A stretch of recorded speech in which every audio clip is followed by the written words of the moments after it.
Saturn's Day, another sunny Saturn's Day, spring Saturn's Day, and the Aries energy. Shout out to my Aries people. All the zodiac signs of my people. Right now, it's Aries. What up, though, people? Lisa Jenkins. Hey, what's cracking? What it do? What up, Tyler Knight, Elijah Almec Bay, Immortal 9, Freedion McClinton, Wayne Hicks, Mrs. B, what's up? Sean Houston, Aaron Wilson, Balance Higher Knowledge, True to 8, Dre, what up? Danger Man Dubs, Ellison Gray, Mega Bills, what up? Shaggy Dog, that Sherrod Campbell, Reload 614, Daryl Gray, Jamar D. Hold up. NASDAQ Goddess. NASDAQ Goddess. What you know about that? Put me on game, NASDAQ Goddess. What we need to be investing in, dang it. Huh? What we need to be investing in? Kevin Wise, what up, brother? Appreciate you. Thank you for the cash out, brother. Appreciate you, man. Lucifer Morningstar, Dr. Sinister, Lester Ingram, what up, bro? L. Wise, Aaliyah Bay, what's dragging? What's that? Lovely Me Bay? Is that it? Michael Jackson, what's dragging? Y'all wiping your feet when you come in here? Come on, man. Take your shoes off, wipe your feet. You know what it is. Hit the like button. What up, Melanie Brown? What's dragging? Got you, Dre. Says, rarely do I catch you at this part of the show. Yep. Hey, well, welcome, brother. Welcome. Come on in. Man, it's a whole bunch of stuff to talk about. Not a lot of mainstream, well, not a lot of mainstream movies. Just let's talk about the tariff stuff. We're gonna jump into that too, but it's a whole bunch of other crazy stuff popping off. You know me, I like the weird news anyway. That's where I get down on the weird news. That's why I hang on the weird stuff. So shout out to the people. Thank you for showing up today. Appreciate you. Thank everybody also get the cash apps this week. For sending me the cash app birthday cash apps. The solar return love. Appreciate you. Y'all guys are funny with your messages. Hilarious. Appreciate the solar return love. And the cash app. Anybody else want to hit me on the cash app? Appreciate you guys. That's cash app. Real Nagas, the number 9. All right, Real Nagas, the number 9. So appreciate you guys. Also remember that's how you guys have to support. You can't. There's no super chat. So they took me out of the monetary system, the partnership program on YouTube. So you guys can't cash app. Super chat. So the only way you guys can do that now is to support is through the cash app. You go through the cash app. That's one great way. Appreciate you. That goes on my shawarma, my salmon shawarma. Also, you guys can sign up to patreon.com if you want to sign up for status classes. You can go to patreon.com/realnagas to sign up for the Patreon status classes at the highest level. When you're able to explain the paperwork, I will give it to you for free. The paperwork that frees you from the system, I will give it to you for free when you're able to explain it. You have to be able to explain it, so that's the main thing.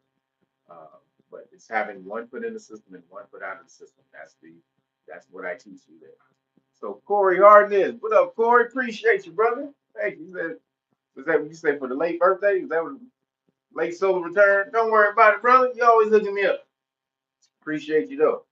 But so you want to have one foot in the system and one foot out of the system. This is the best way. Always about balance. It's never this or that. It's this and that. All right, that's the universe. It's this and that. It's this, not this or that. So you want to be in harmony with the universe, this and that. So you want to learn how to have one foot in the system and one foot out. Go to Real Nagas, patreon.com/Real Nagas and sign up to the highest level. And then also the best way to help me is to get in here and order this beautiful new published copies of the great book of Melanin research that I got. I know YouTube is flipping my damn channel. Somebody help me. Damn Somebody help me, God damn it. YouTube is trying to mess my damn shit off, man. They know if you can't see the book straight that you're less likely to buy it. So they're flipping my stuff, man. But this is the new beautiful version of the Great Book of Melanin Research, book 1 and book 2. The brand new published copy. And you can't get this anywhere else. Let me just say this. I'm the only place you can get this research on melanin. All of this, the last 120 years of this, they don't have it no more. Where I got it from, they killed it. They took it off. I went to the International Federation of Pigment Cell Societies. I got this from them. After I got it, they didn't want nobody else seeing it. And they're like, oh, nobody was supposed to buy that shit. And they took it off. So all of this research that's in here, you can't find it anywhere else in the world but me, unless you are already in the International Federation of Pigment Cell Societies and you've already gotten a copy of these files. But, right? And unless you one of them cats, I'm the only person who get this. So go to realnagas.com, order the hard copy, and you get the 1 and 2. And then, I'm gonna hook you up. You get the whole police stop law package for free. You get one of these 3 beautiful new copies. The Know Your Rights manual, the red, the gold and dragon right here, and then the blue for all you undercover Crips. No, I'm just kidding. But the blue right here. So we got the 3. Make sure you tell me which one you want when you order the copy, and also you get the public official bonds book. This is police insurance. It tells you how to make a claim on their police insurance, which is technically known as public official bonds. So we go when they violate your constitutional rights because their constitutional or their bond is tied to their oath to the Constitution. So they take an oath to protect your constitutional rights. When they violate that constitutional right or your constitutional rights or any one of them, they lose the bond. Simple as that. That's why it's called oaths and bonds. You look it up. You look up in this state law, when you go try to look up the bond law, it's connected. It's called oaths and bonds because the bond is tied to the oath to the Constitution. So boom, right here, you get both of these when you order the Great Book of Melanin Research. These are free. Well, you don't get all 3 of these. You only get one, damn it. I'm going to make that clear. You don't get all 3 of these. You only get one copy. Let me know which color it is you want in the email when you make the purchase, and I'll put it in there. Or I'm just going to send you the copy out. And then, the goldie of the gold right here. This is the constitutional rights card. That the police officers know what your rights are and what will happen when they violate your rights. This is the clip notes of the Know Your Rights manual. And then the qualified, this is the serious gold of all those. The police officers, they do that stuff to you. They smash on you because they think they have something called qualified immunity, which is a shield they get when they violate your rights and they don't know they violated your rights, or they violated your rights in a completely new way. Well, this right here, this is the qualified immunity card and notice. This lets them know they lose their qualified immunity when they knowingly violate the law or violate your rights. So when you tell them, officer, you're in danger of violating my constitutional rights, and you get it on camera, and then they do it, boom, you got them. There's no, I didn't know that I couldn't do. No, yes, you did. I told you. I warned you before you did that you were in danger of violating my constitutional rights. You, as a public official or a police officer, have the duty to make sure that you know the laws that you are enforcing. So, boom, you keep this in your car and you hand it to the officer. When they pull you over, you say, I don't answer questions, officer. When they start going down the list of all this, where'd you come from? This the place, you still live at this address? Hey, how you got all that stuff? We just try to get you to spill over some beans. And when they start asking you all them damn questions, hey, where you guys coming from tonight? Where you going? I'm coming from where I was. Where you going? Where I'm going. Where my destination is. Don't answer questions, but you give them this and you tell them, I don't answer questions. Boom. Right here. This is what you need to know. And my last deck of flashcards has come in this week, so this is the last week for this deal I'm giving you. So, because I was waiting on my 5th deck of flashcards and it was taking a long goddamn time. I don't know what the hell they were doing. But 5th deck of flashcards will be here this week, so this is the last week for this deal. I will give you the 4 decks of flashcards. Boom. If you order the Great Book of Melanin Research, you get all of that, plus the 4 decks of flashcards. That's the Police Stop flashcards, volumes 1 and 2. And then you're going to get the Law and Government flashcards, volume 1, and the U.S. Supreme Court decisions, the police stop. So, boom, that's how the best way you support me right there. You want to support, remember they took me out of the super chat system. So, best way to support, go to realnagas.com, order the Great Book of Melanin Research, the hard copy, and get hooked up with all of these goodies I'm going to throw in the bag for free. You understand? And then if you want to learn the law for free, teaching is free. Get over to knowyourrightsfoundation.org or kyrf.org/volunteers and sign up so that we can teach you free. Armor yourself. It's coming down. You see what Trump is doing, snatching people off the street with no goddamn, not proving that they this or they that, man. You can't. He just signed some other thing just went into effect where uh they're looking at people who come over here who are petitioning to come into the country. So this is just starting with immigrants right now, but it's going to filter over to whoever is talking about this. So any immigrant who's applying for a visa or to come in here, they look at their history and see if they have been anti-Semitic, right? And then if you've been anti-Semitic in any of your posts online, but mainly all that means is if you just don't agree with Israel. But if they see that, then you get revoked.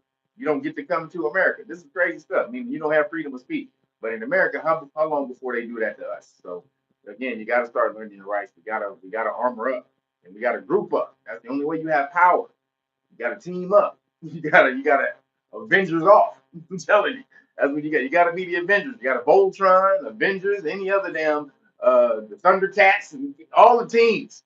Give me all the goddamn teams. You gotta do the superhero team up. So boom, we're looking for 1 million Johnny Cochran's. That's what we're building up. That's our team. 1 million Johnny Cochran's. If you don't know, Johnny Cochran was the smartest lawyer in American history. This is according to them. They will tell you that. We knew that already because he was busting flows in the courtroom and winning cases. Only a brother can jump in the damn courtroom and start busting flows, start dropping bars. If it doesn't fit, it must have quit and then win the case. Like, oh goddamn, nigga, that's how we get in. We knew he was the smartest nigga ever, or lawyer ever. But now they came out and they said so. We're looking for 1 million Johnny Cochran's. This is what you get right here when you get over to the Know Your Rights Foundation. You get this certification. Then you go back out and teach it to your friends. That's the deal. You have to go back out and teach it to your family and friends. All right. So if you accept it, if you accept the mission. What is it? If you choose to accept this mission, and then what they say in Mission Impossible, well, if you choose to accept this Mission Impossible, if you choose to accept this mission, this thing will self-destruct in 5 seconds. This thing will self-destruct, but you don't know over there. And then last thing I got, make sure the measles, you see what they're doing with the measles thing, right? They're trying to scare your ass about the measles. 2 kids then kick the bucket over measles. Now, oh shit, there's a whole goddamn pandemic coming back, right? This is what they're trying to do to you.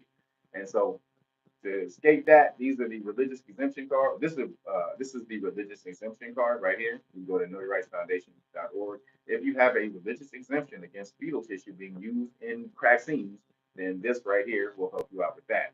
All right, because you have a religious exemption to that. You can submit that. You have a legal right to do that. All right, and then right here, and this also talks about a case where they won because they disagreed with that. All right. And then right here is the liability card. This is the crack singing exemption liability card. If they force you at your job to get cupcakes, to get the crack scene, then they're responsible for every second. They're liable for every second that it's in your system. Liable means they have to pay you. So not responsible. Responsible is older, responsible too, but liable means payment. So they have to pay you when you submit them with this. All right. And this comes with the P.F. Heiser Bakery report, oh, thank you, Deotis Dixon. Appreciate you, brother, with 3 chickens on there. That's funny. Remember, when you get those exemption cards, they come with the Pfizer report, Pfizer's own report that talks about how 1,223 people kicked the bucket in the first 4 days of the trial. So it comes with all that. So make sure you get over there. That's how you support. Appreciate you guys for that. All right. All right, guys, ready to get into the business? Ready to get into business, man? Man, I forgot when I was talking about Val Kilmer last week. I forgot he got 2 great roles, and I forgot his other great role that he was in. Of course, Willow was one. I love Willow. Willow was one of my kid movies. I didn't even know Willow was barely like 2 years. He was only 2 years older than me and shit when he did the movie. The little dude, the little midget he played Willow. The nigga was only like a couple years older than me. But but Willow was great. But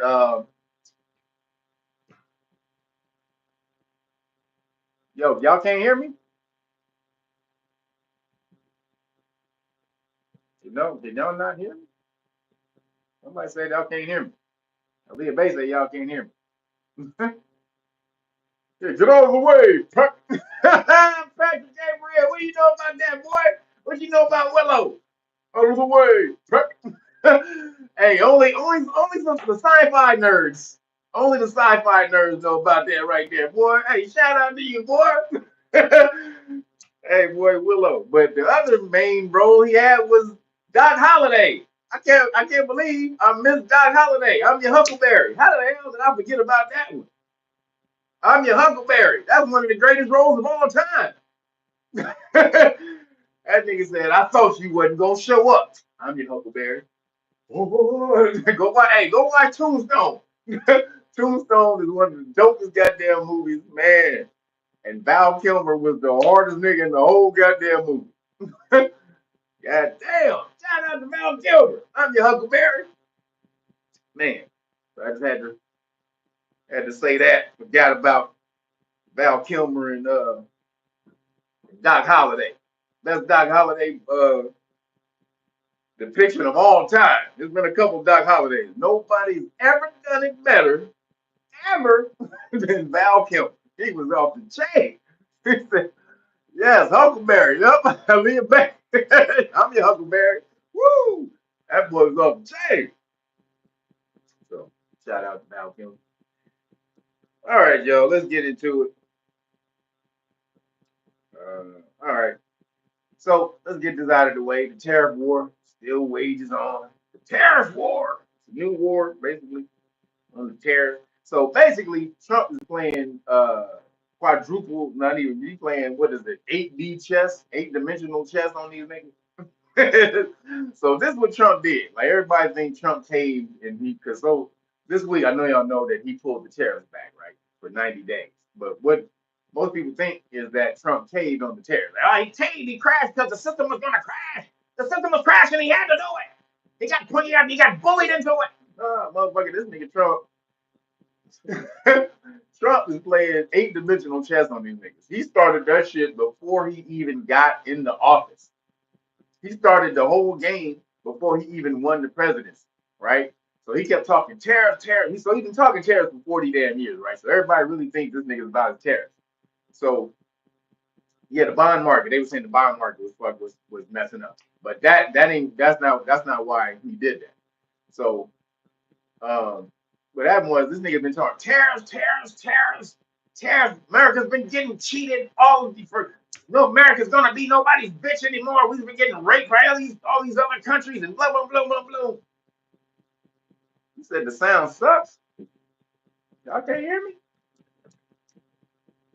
Yo, can y'all hear me? I don't know what's going on.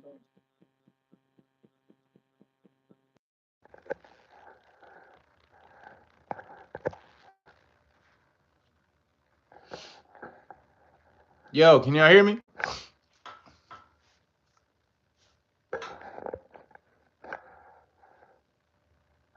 Yo, so can y'all hear me now? All right, that's better. All right, so Trump has been talking about the tariff thing forever, right? He's been blowing up tariffs all over the place, making people think that he's mad that America's been getting raped all this long by other countries on the tariffs, right? So but that was people didn't understand that was a big game. So basically when he was tariff, right? And he made everybody, he did a whole damn tariff presentation at the White House. He had all the damn people out in the garden when he signed the tariff deal, the executive order on tariffs or whatever. He did all of that, right? And so he basically told he told all these other countries, he said, don't panic. He said, look, don't panic, just don't trip, basically he meant don't retaliate.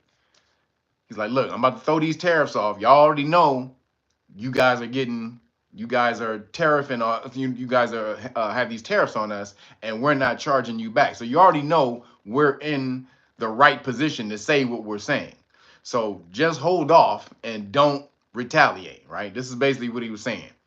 So, you know, of 70 countries, 70 some odd countries, they called him and like, look, all right, what deal? What kind of deal you want to make? Let's work out a deal. The only country that really didn't call him was China. The only country that didn't call him was China. And basically, because why didn't China call him? Because China is not on, they don't want a fair trade. China has over $1 trillion trade deficit going with America. $1 trillion trade deficit. Why would they want to fix that? Does that make any sense? If my economy is making an extra $1 trillion off of America, why do I want to renegotiate that? No, I don't want to renegotiate that.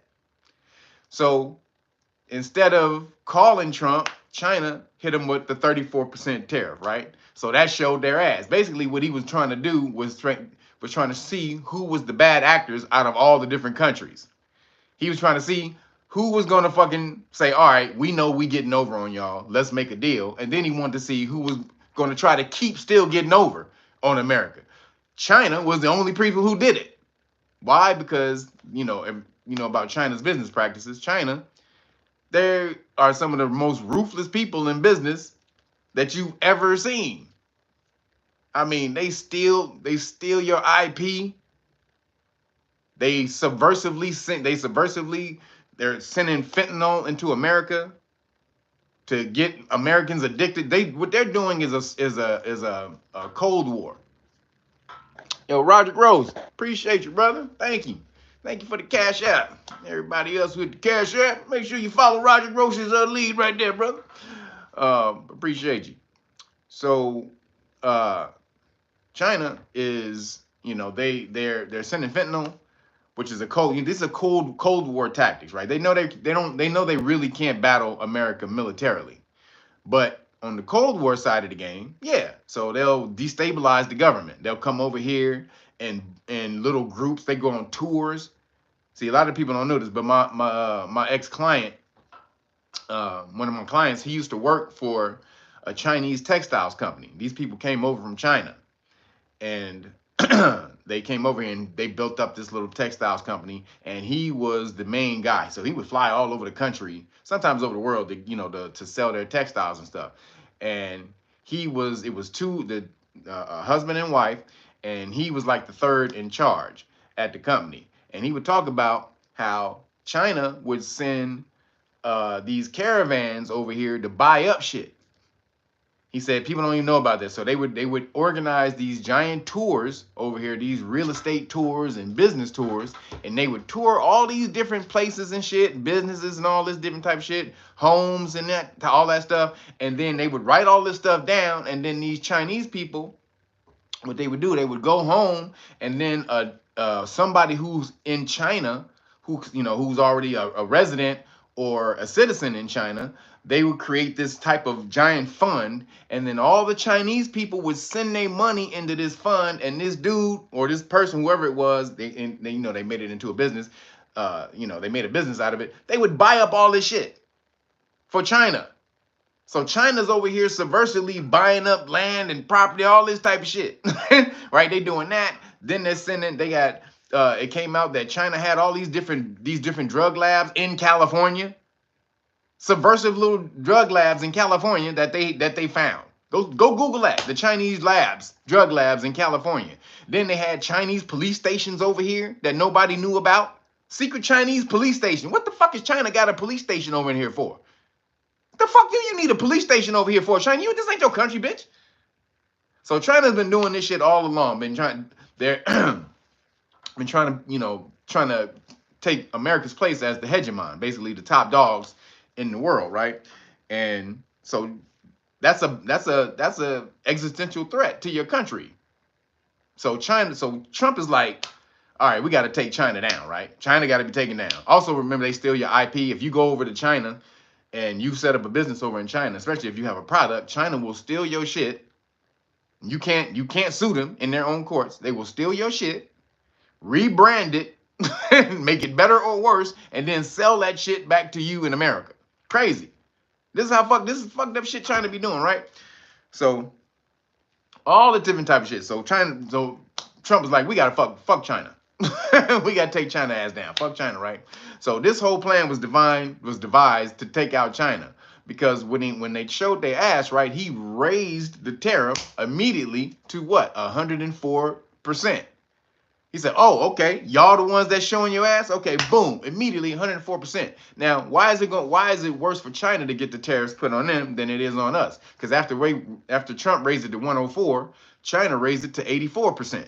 So, but why is the tariffs on China worse? Because China's economy, 90% of the shit that they export come to America. 90% of the shit China exports comes to America. Like there's a channel on YouTube called China Observer. Go watch that channel. So basically it's some Chinese people, Americans, who know that China they censor their the news over in China, right? You can't see really what's going on China or going on in China unless you're over there. They do have their social media and stuff like that, but it really does never filters that much out here. But what these people are doing, they're over in China. They're citizens, right? So they get the information from China, all the stuff that's going over in China, and then they put it here on YouTube. So go watch China Observer, and they're showing you all the factories in China where nobody's working. They just shut down during the tariffs. All the factories shut down. All the businesses are shutting down. They done fucking had to lay off thousands and thousands of people. This shit is crazy. Like China is collapsing. They're fucking collapsing right now because they played their hand. They've been over here buying up countries on the low, buying up resources from other countries and saying, yo, don't fuck with America over here. China's been doing some foul shit. So this whole shit was devised to take China out the game. Because when they raised it up to 104, China said, all right, well, we're going to raise ours up. And China said, all right, motherfucker, we going to 125. Then China went to something like, I forgot what they went after 125. I think they're at 125. So then Trump went to 145. Then he like, let's go then, bitch. What's up, nigga? So Trump is like, let's go, motherfucker. I'll tear the fuck off right now, bitch. So that's what they doing right now. They doing, we watching Godzilla versus King Kong. The tariff wars. Godzilla versus King Kong. And if you ever seen that movie, what's his name is King Kong. China is King Kong. And America is Godzilla. Because you seen that movie, Godzilla was smacking the shit out of King Kong. Like, Godzilla was, he smacked King Kong so damn much where he just was tired of smacking King Kong. He's like, you know what, nigga? All right, nigga, I'm about to leave you alone. I'm tired of beating your ass. God damn. But Kong wasn't no bitch, though. Let me say this. King Kong wasn't no bitch. But just Godzilla was just smacking the shit out of him. He just couldn't deal with Godzilla. And America is Godzilla. Honestly, truly Godzilla was created as a representation of America. If you really want to know what Godzilla actually represents, Godzilla represents America in the 40s. That when that nuclear blast that he shoots out and shit, that super fire that Godzilla shoots out, that represented the nuclear bomb that America dropped on Hiroshima and them. So that's why. So Godzilla is actually America. So if you really want to say, all right, Trump is Godzilla and off right now, and we're gonna see what the fuck's about to pop off. Because what he did was when he called the countries, when he told those different countries, or they called to make a deal, he told them, all right, part of the deal is y'all gonna have to freeze out China. Because China going to want to send all their goods over to these other countries now, right? So if they can't send them over to America, they're like, look, we got to find these other countries to send these goods to, the EU and all the rest of that, right? So when Trump said, all right, I'm going to pause the tariffs for 90 days. Word, I'm going to pause the tariffs for 90 days. That gives us a little time to work out a deal. But part of that deal is you motherfuckers can't fuck with China. That's part of the deal, bitches. So you either accept it or not. They like, shit, all right, fuck China, motherfucker. Like, fuck that. Hey, how you say China? How you say fuck China in Mandarin, nigga? Like, nigga, whatever fuck we gotta say, nigga. Nigga, whatever the fuck, however you say fuck you in Chinese, nigga, we gonna say it, nigga. You get a big ass nigga, fuck you, Chinese, fuck you.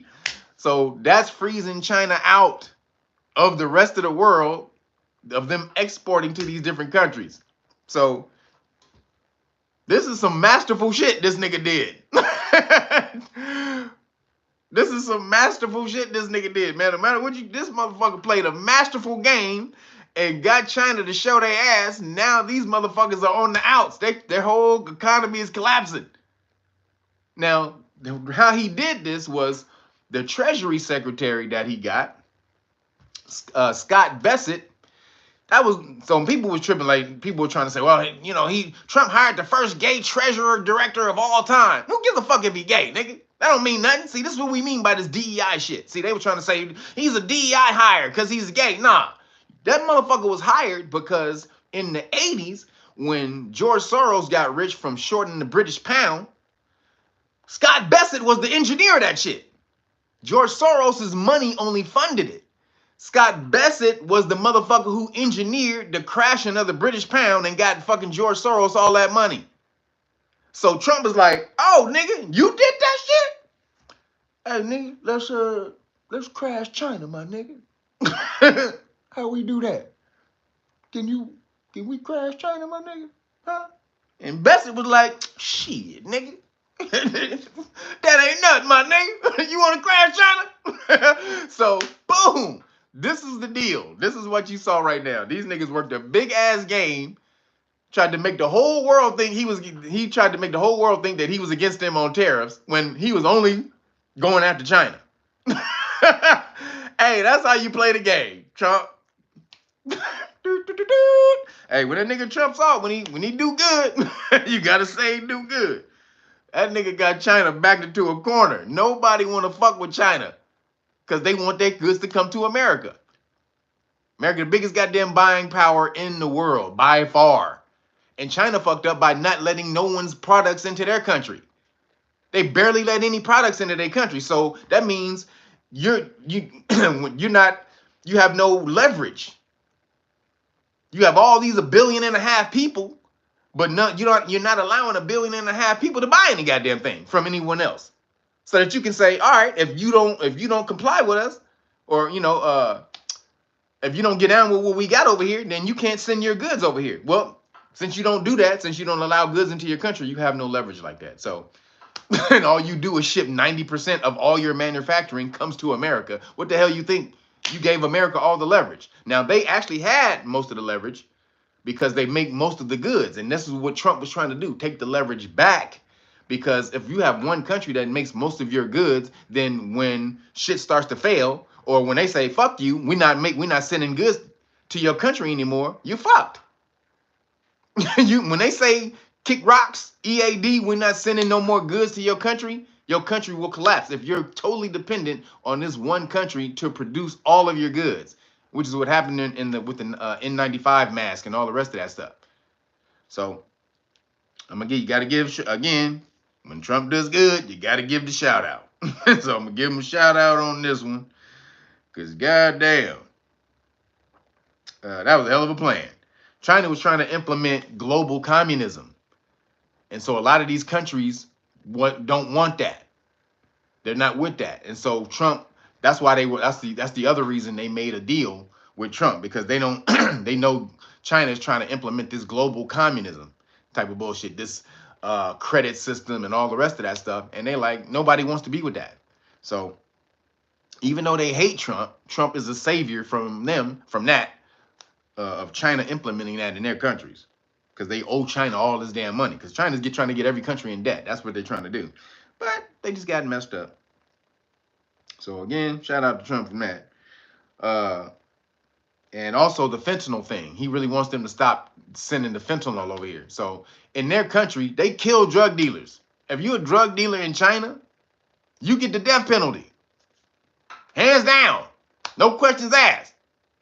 Pew! They will pimp you. But they're going to allow their drug dealers in China to make fentanyl and send it to America. Now, Trump and them had a deal. The Trump administration had a deal with China that any drug dealers who made fentanyl and shipped it to America, they would implement the same policy on the drug dealers over there, that you would arrest them and give them the death penalty. China wasn't doing none of that. They actually was investing in them producing more fentanyl and sending it over here. So that's the other reason Trump told China the EAD. Oh, you trying to kill us all over here with this fentanyl shit, huh? Okay. So, hey, man. You can say all you want, but that dude, Scott Bessent, Trump is a very great shoe picker of talent. Like, he's a good delegator of authority, and he chooses talent well.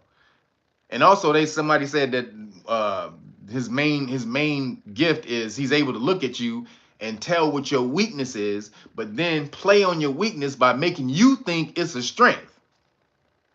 This is a person who was in business with Trump for years, and when he was doing real estate.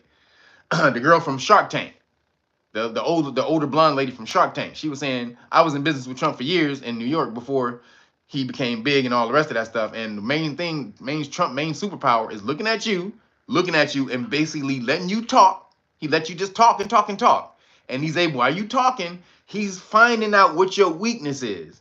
And then he will actually play on the weakness and make you think it's a strength. So eventually, your ass is going to count on that weakness as a strength, and then you'll fall through. So, hey, man. That's a hell of a game he played with China right there. So you got to say shout out to that one. That's all I'm saying. You got to say hey. You got to say hey. So moving along, now you got to say the good, then you got to say the bad. Trump continues his ball massage and gargle tactics. His ball massage and gargle routine on the Khazarians, the new Khazarians. Let me massage. Got to get him ready for the gargle. Is that okay? Is that okay? Like, got to get them soft enough so they don't scratch my throat. You know, I gotta. Yeah, just don't move. I'm sorry. I squeezed you a little too. Sorry. Yeah, just gotta. Is that better? Yeah. Okay. Should I gargle him now? Can I gargle? No. Okay. No. Okay. Can I gargle him now? Motherfucker, stop ball massaging and gargling New Khazaria, Trump. God damn. You supposed to be the biggest gangster on the block, but you are massaging and gargling. Gargling and massaging. You're doing them together. You massaging your throat as you gargle. You do. This nigga's doing he got a twofold, a twofer. I'll massage your balls as I gargle. Have you ever had that? Huh? No? Well, let me show you. We're gonna start with one ball. Let us get the smooth ball because it's gonna go through the throat a little better. So yeah, gonna massage first and start gargling. Yeah. How does that feel? Yeah. Motherfucker! Stop it. Now, why I say is he ball massaging and gargling? Because Trump just allowed New Khazaria to blow up a school. He allowed New Khazaria to blow up a school that New Khazaria said was holding Hamas terrorists. They took the school and turned it into a refugee site for people who didn't have any place to live in Gaza. So it was one of the last standing structures that they had over there, and New Khazaria bombed it with all civilians in it. And Trump let him do it. Again, now, I don't know if the bombs that they're using, Trump gave them these bombs, or if they're holdovers from when somebody getting chased out there.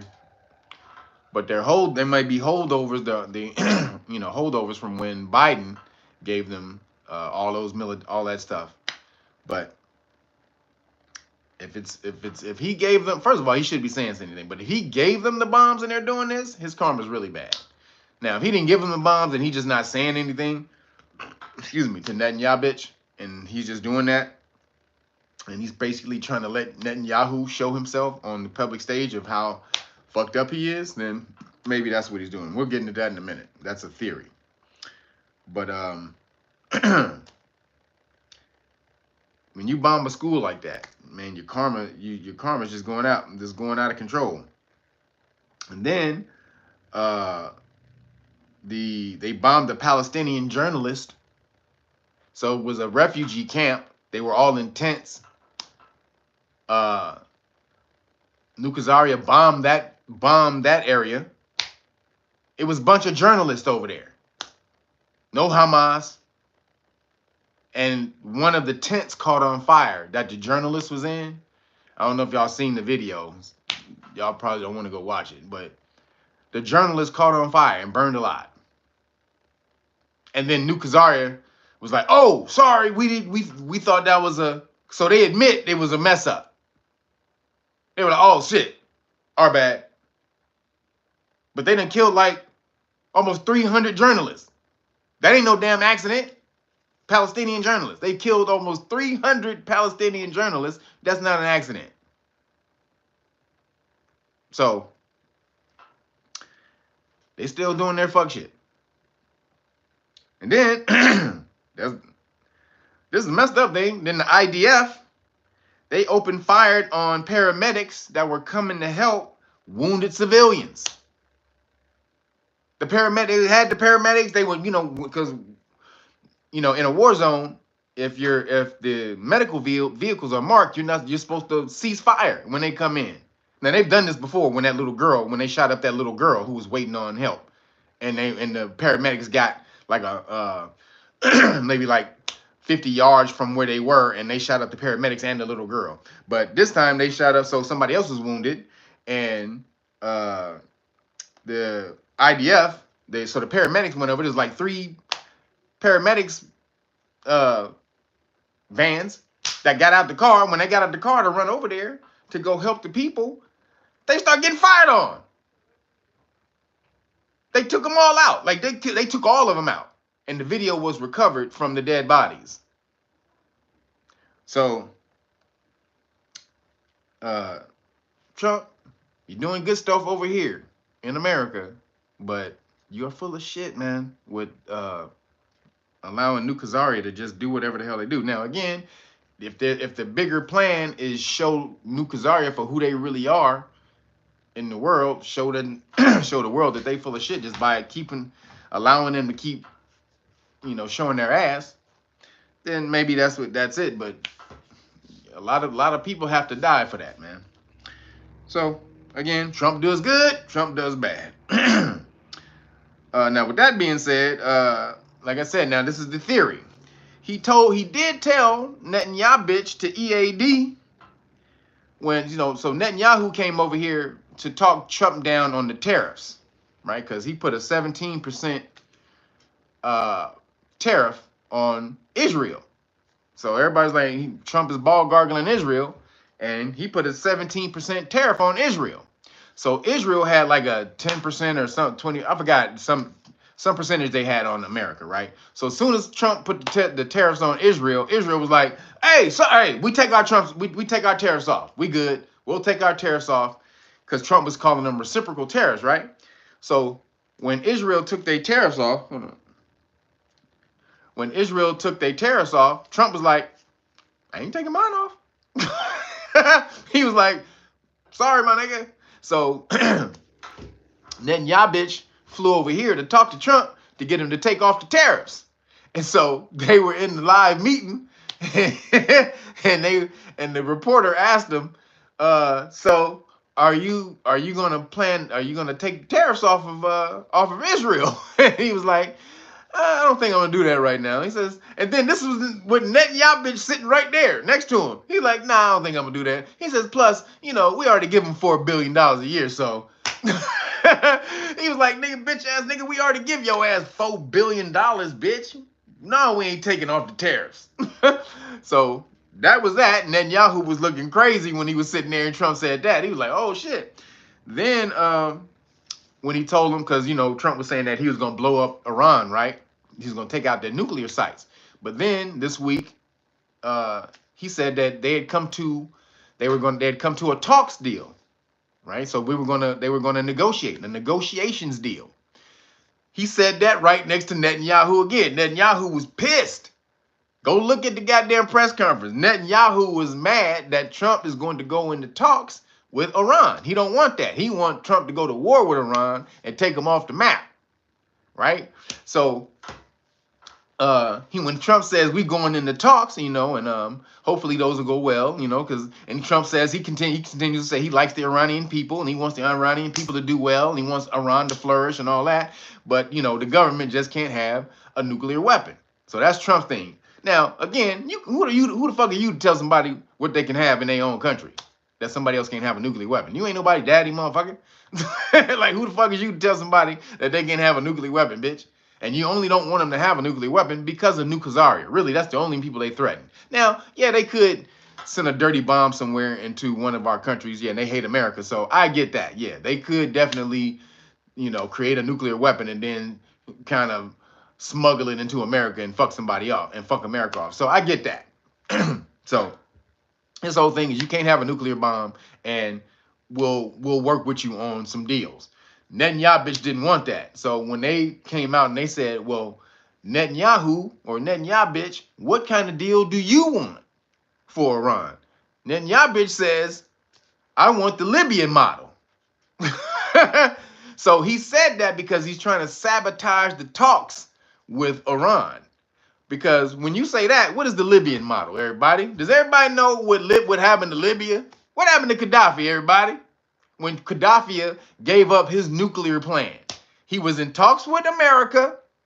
America said, hey, my nigga, you need to give up your nuclear plan. Now, remember, he was creating the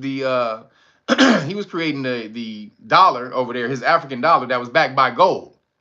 So he's about to put Libya on the gold standard, and all it was going to trickle down to the rest of rest of Africa. They was going to try to get Africa on this gold standard and run away from the American dollar. So that's one thing they wanted. That's why they wanted to take him out. But the nuclear program, right? So they wanted him to stop the nuclear program. So Gaddafi goes, all right, I'll stop the nuclear program. Fuck it. I'll stop the nuclear program. What happened to Gaddafi as soon as he gave up his nuclear program? Can anybody tell what happened to Gaddafi? With the NATO-backed rebels. Does anybody remember when Gaddafi and the NATO-backed rebels, what they did to Gaddafi? No, it wasn't no pew-pew. It was a pew-pew. It was a pew-pew up the ass. That's what they took a pole and skewed. It wasn't a pew-pew, it was a skew. They skewered that nigga. He talking about pew. They ran Gaddafi down in the street and killed them, beat the crap out of him, but ram-a-lam-a ding-donged him with the goddamn. Y'all see that shit? And so Netanyahu bitch is like, that's what we want for Iran. And Iran is like, fuck you, nigga. The fuck you ain't, nigga. So Trump is trying to like, nah, we good on that. We not doing the Libya thing. We not trying to do the Libya model. Nah, we cool on that. We just want to talk, and you niggas can't have a nuclear weapon. But again, Iran keeps trying to sabotage the talks by saying we don't want to accept anything less than the Libya model for Iran. So basically what he thinks he's saying is they got to give up their nuclear plan, the whole nuclear plan. But he really means we want the leaders ran down in the street and ram-a-lam-a ding-donged like they did Gaddafi. And so Iran is like, fuck that. As they should. Iran is fucked up. Let's get it real, nigga. Iran is a fucked up government. Let's get that straight. Iran is fucked up like a motherfucker. Their government is fully on the fuckery. However, if I'm that government, I ain't making that deal. Hell to the motherfucking no, buddy. So that's what happened. So we'll see where that goes. Moving along, like I said, there's a theory that Trump is going around, or that's going around, that Trump is, He said, dude, stop, I'm dying. I'm just saying, man. Gaddafi, I promise you, Gaddafi wish he would have kept his goddamn nuclear plan. I promise you that shit. Gaddafi, soon as that nigga was running down the street like this, shit! Why I get that shit up? this nigga was doing that like fuck. That nigga was. Why did I give that shit up? Yeah, nigga. You see, Kim Jong Il over there? That nigga's like, or whatever was it, Un or Il? One of the niggas, the son, whoever the son is. That nigga was like, nah, we ain't giving up our nuclear shit. Fuck that. Hey, you nigga. So, like I said, we'll see what happens with that. But there's a theory going around that Trump is giving Nukazaria enough rope to hang themselves. Like I said, they're not doing anything. So Trump has all these major deals with Nukazaria, and he knows Nukazaria is so embedded in everything, banking, media, finance, law, all this stuff, that to really go to war with them niggas is kind of suicide, right? Because they can really cut you in so many different ways. But if I just give them enough rope and just let these niggas hang themselves and let the world see how fucked up these niggas are, creating laws only for Nukazaria, I'll just create just laws only for Nukazaria. And then people will start to wonder and ask, why are you creating laws only for them? Knowing these laws are unconstitutional, if they get challenged, they'll get overturned. He knows that. Most of these laws that they create for Nukazaria, once they get challenged in the court, they'll get overturned. For sure. They're free, it goes against free speech. So what he's doing is he's testing that shit on the immigrants first, right? People he can kick out, and he's letting the spectacle get so damn huge. And then what do you see? That he's doing this because, of Nukazaria.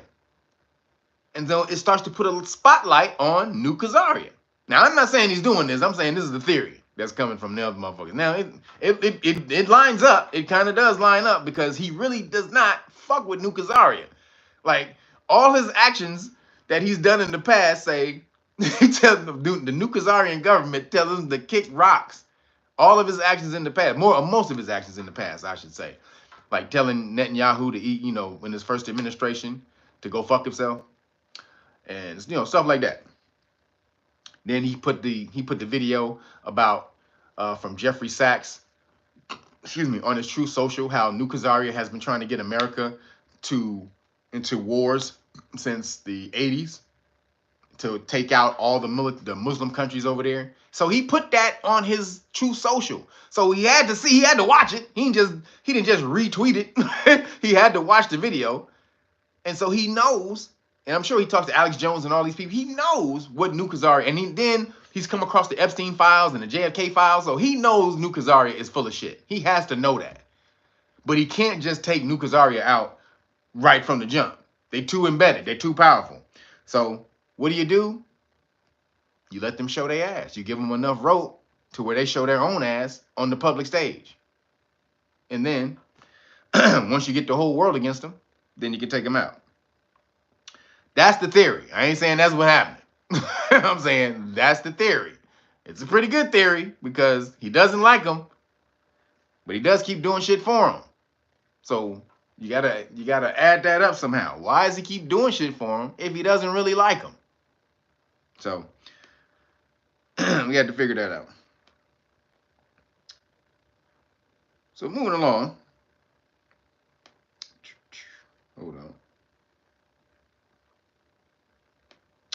So JFK or RFK endorses the MMR crack scenes. So I'm done.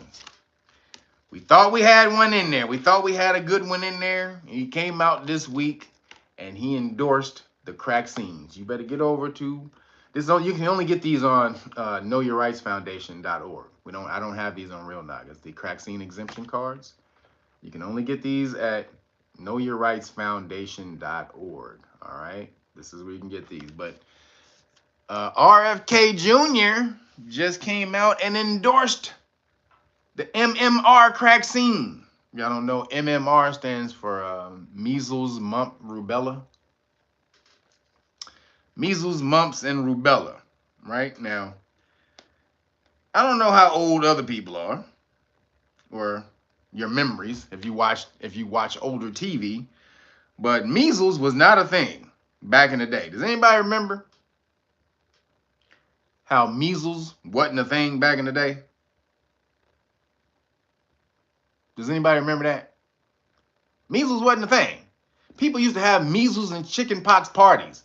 If one kid in the hood got it, they'd have a goddamn party, so the rest of the kids got it, and then boom, you built up the antibodies to it, and you didn't have to worry about it no more, right? That's what we did on the Brady Bunch. On the Brady Bunch, there's the Brady Bunch have a measles party. On the Brady Bunch. Anybody remember that shit? When the little kid, Bobby or something, one of them niggas came home with the measles, they had a goddamn measles party. So everybody can catch it. Wasn't no goddamn thing. Now all of a sudden, 2 kids then kicked the bucket from it. And they would say they was uncraxinated, right? Oh my God! They jumped on RFK for not endorsing vaccines, right? So he had to come out. So he came out and he endorsed it. Now, does he believe in it? Or did he have to do it? That's the question. Does he truly believe in the vaccine game? Or did he have to do it? Did he have to do it? Now, what they're going by is, they're going back in his past and saying he denied the MMR vaccines in the past, that he would never give his child that stuff, and he did. These are all these videos, and these are pretty much recent videos too. These are recent videos of before he got, signed on as secretary of HHS, that he was saying, no, I would never give my kids this shit, right? So then, in his confirmation hearing, he had to kind of say, yeah, I believe in vaccines and all this and that. I just want better studies, all that, right? Boo, boo, boo. So then, two kids kicked the bucket of measles, which is 12 less than last year. Like 12, like what they said, like last year, like 14 or some people. So 14 people, kids or something like that, kicked the bucket. This is what he was telling Trump in the cabinet meeting. So if I remember correctly, he said 14 people kicked the bucket last year from measles. So this is allegedly. I gotta get allegedly. So. But this is what he told Trump in the administration in the meeting. So he was like, we shouldn't be really tripping that only. And at that time, I think it was only one kid had kicked the bucket at that time when he was doing that briefing. So now 2 have kicked the bucket. Then he had to come out. And say, how dare you not say anything? How dare you? You need to come out and you need to say something about this. You need to speak up. So because the MMR is an official part of HHS policy right now, right? It's been embedded in HHS policy. He had to come out and endorse it. He had to come out and endorse the MMR, right? So this is what the people who are backing RFK are saying. They say, no, he didn't jump ship. They're saying this nigga had to do this because the establishment was coming for him. All the people was coming for him because the 2 kids who kicked the bucket were uncraxinated. And they didn't get the cupcakes, right? So now his whole his uncraxinated his whole campaign, they're trying to throw it in his face. Well, this is what you believe? Then 2 people. So he had to come out. He had to do it, right? But what he did on the back end, was, hold on. So while he's endorsing the vaccines on the surface, behind the scenes, he organized an independent scientist study to reevaluate the vaccine safety. So basically, he's redoing vaccine safety trials.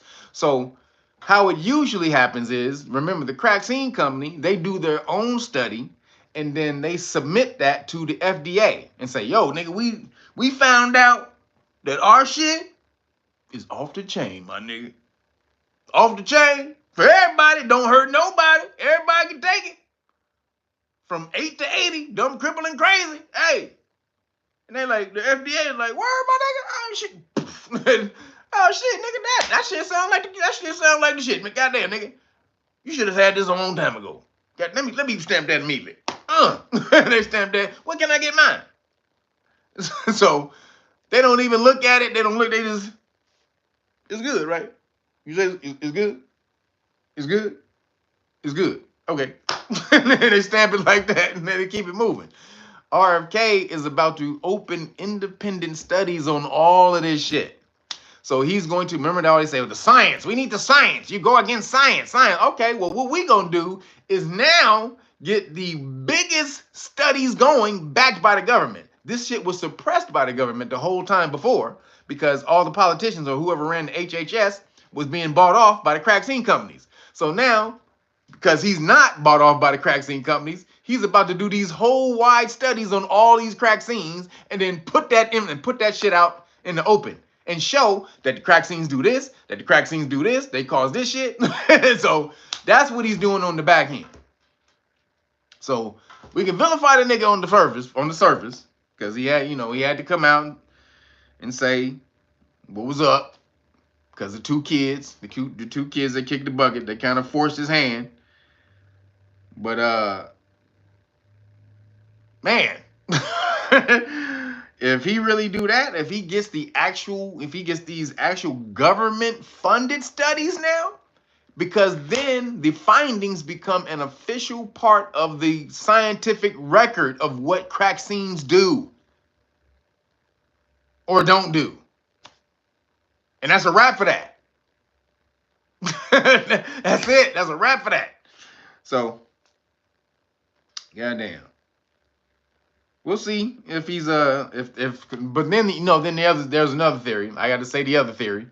The other theory is from Candace Owens, is that he's being blackmailed because somebody got some sex shit on him or some freaky dicky shit or something. Maybe he was on Epstein Island. They said he was chartered on Epstein's plane a couple of times, but a lot of people used Epstein's plane that didn't go to his island that had nothing to do with him. They would charter out the plane a lot, and other people would just use it. So that don't mean he was there. But do they have something on RFK that's making him? Because you remember who the head of the crack scene companies are, Khazarians, and this motherfucker's he's a staunch Khazarian ball gargler. He's right there with him. But some people say he don't look like he believes it when he says it. Like he's saying, yeah, he's speaking against New Khazaria, but some people are saying it don't really look like he believes what he's saying when he talk against New Khazaria. So I don't know. Is RFK being blackmailed? I think time will tell. But again, this is pretty big. The FDA, and the reason this is to let you know how big this is, the FDA's top crack scene regulator just resigned when RFK said he's going to implement these new studies for crack scenes. The head of the FDA, the crack scene regulator, he said, I quit. He's the one who's been getting chipped off the whole time. That's the one who they pay to pass the test. Because you remember, FDA's budget, more than 50% of the FDA's budget was coming from the crack scene companies. So this is big time, baby. This is big time, baby. Now, when these independent studies are gonna come out and show that the other crack scenes are poison, or you know what I'm saying, that they have some type of adverse effect to them, and that's gonna be big time for government policy. So, yeah, RFK looks like he's fucking up on the surface, but he may be doing some major shit on the back end. So let's just see. Let's hold off judgment until we get to see. So moving along.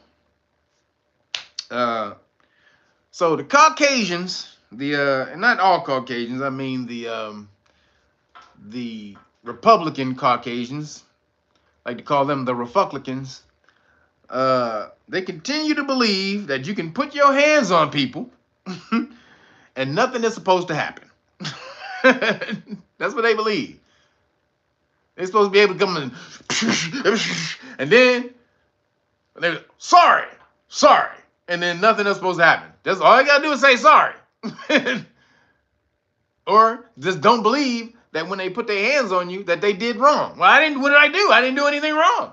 It was. I. Why was it wrong for me to tell? I was supposed. I could be. I can do that. I can do that. I can't do that. I can't do that. Sure. I thought. I thought I could do that. What did Dave Chappelle say? That was his.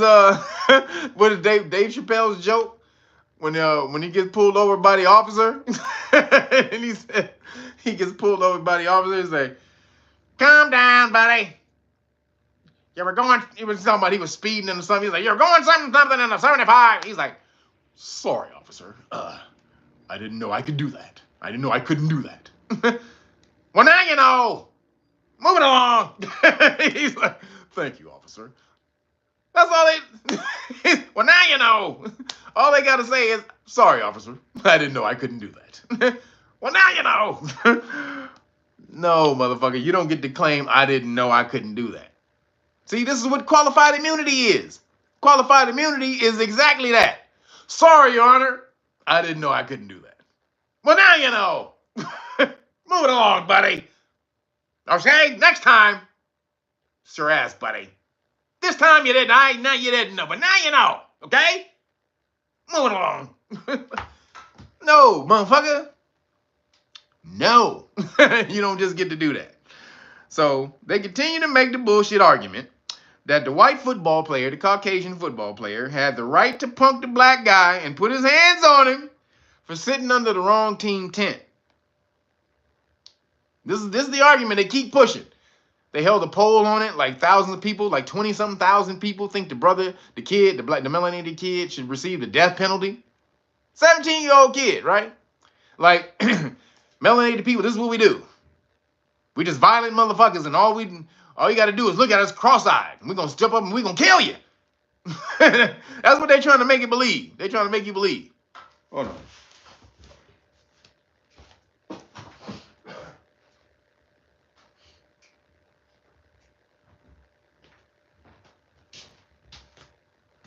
That's what they want you to believe. So, now, they're also acting like the twin brother. So if you know the story, I don't know if you saw the police report. So we have a little more clarity on what happened since since the police report came out. And so there's supposed to be like 70 witnesses or something like that. But there's the testimony of the 70 witnesses are not in. Leah, appreciate you. Thank you, girl. Appreciate you always hooking me up every week. Thank you, girl. So they don't have the accounts of the 70 people. They didn't put that in the report. So I think they have like two testimony from. They have the police report and what he did of his investigation. Then they got like the testimony of like the brother and another witness, right? And so. Of course, the brother said that all he did was they told him he was sitting under the wrong tent. They politely asked him to move, and he said, touch me and see what happened. So they tried to grab his bag, and then he said, hit me and see what happened. And then when they physically tried to remove him from the tent, that's when the brother pulled out the knife and stabbed him. This is what they're trying to say, right? The Caucasians, this is what the brother trying to say. Now, what they're not telling you is, again, in the thing, that it was pouring outside. Well, this is in the report. So it was pouring outside. So it was pouring so much, and it was pouring so much outside that they had to cover up the scene to keep evidence from being washed away. That's how much it was raining outside. So it was pouring outside. So the brother, he goes under the tent because it's raining. Not to mention, he had a homeboy on the other team. He had a homeboy on the other team. I mean, on the other, the track team. So his homeboy's name was EP. They didn't release they didn't release his name because he's underage. So they only released his initials. So the brother, he knew somebody under there. That was his friend, his homeboy. His name was EP. So he was under there not only because it was raining, but he knew the dude under there. He was talking to his homie. So the football players who are not track stars, they're not on the track team.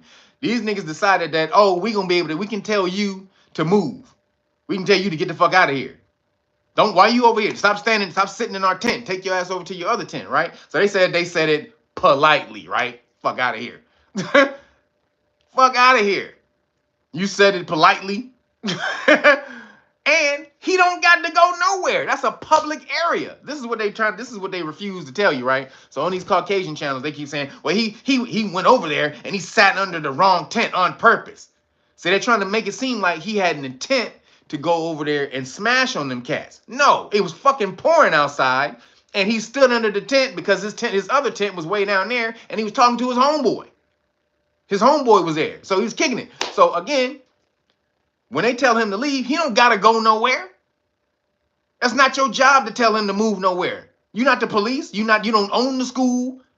You're not security. You're not even the goddamn janitor, motherfucker.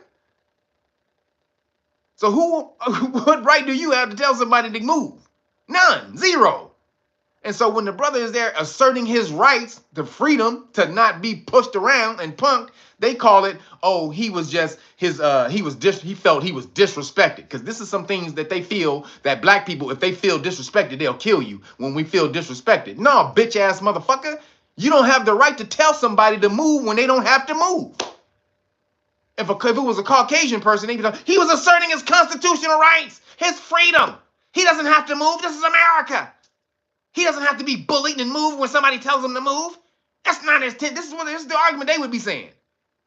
If the brother got up and told just a dude who was sitting there, a random white kid who was over there to see his homeboy under the tent, and some brothers got up, and they said it was 4 brothers in there, that he felt it was like 4 cats over there who was kind of rose up on him.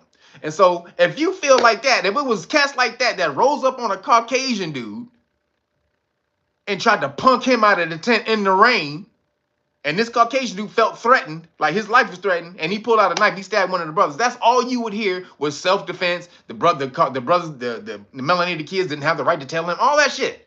That's all you would hear. Constantly.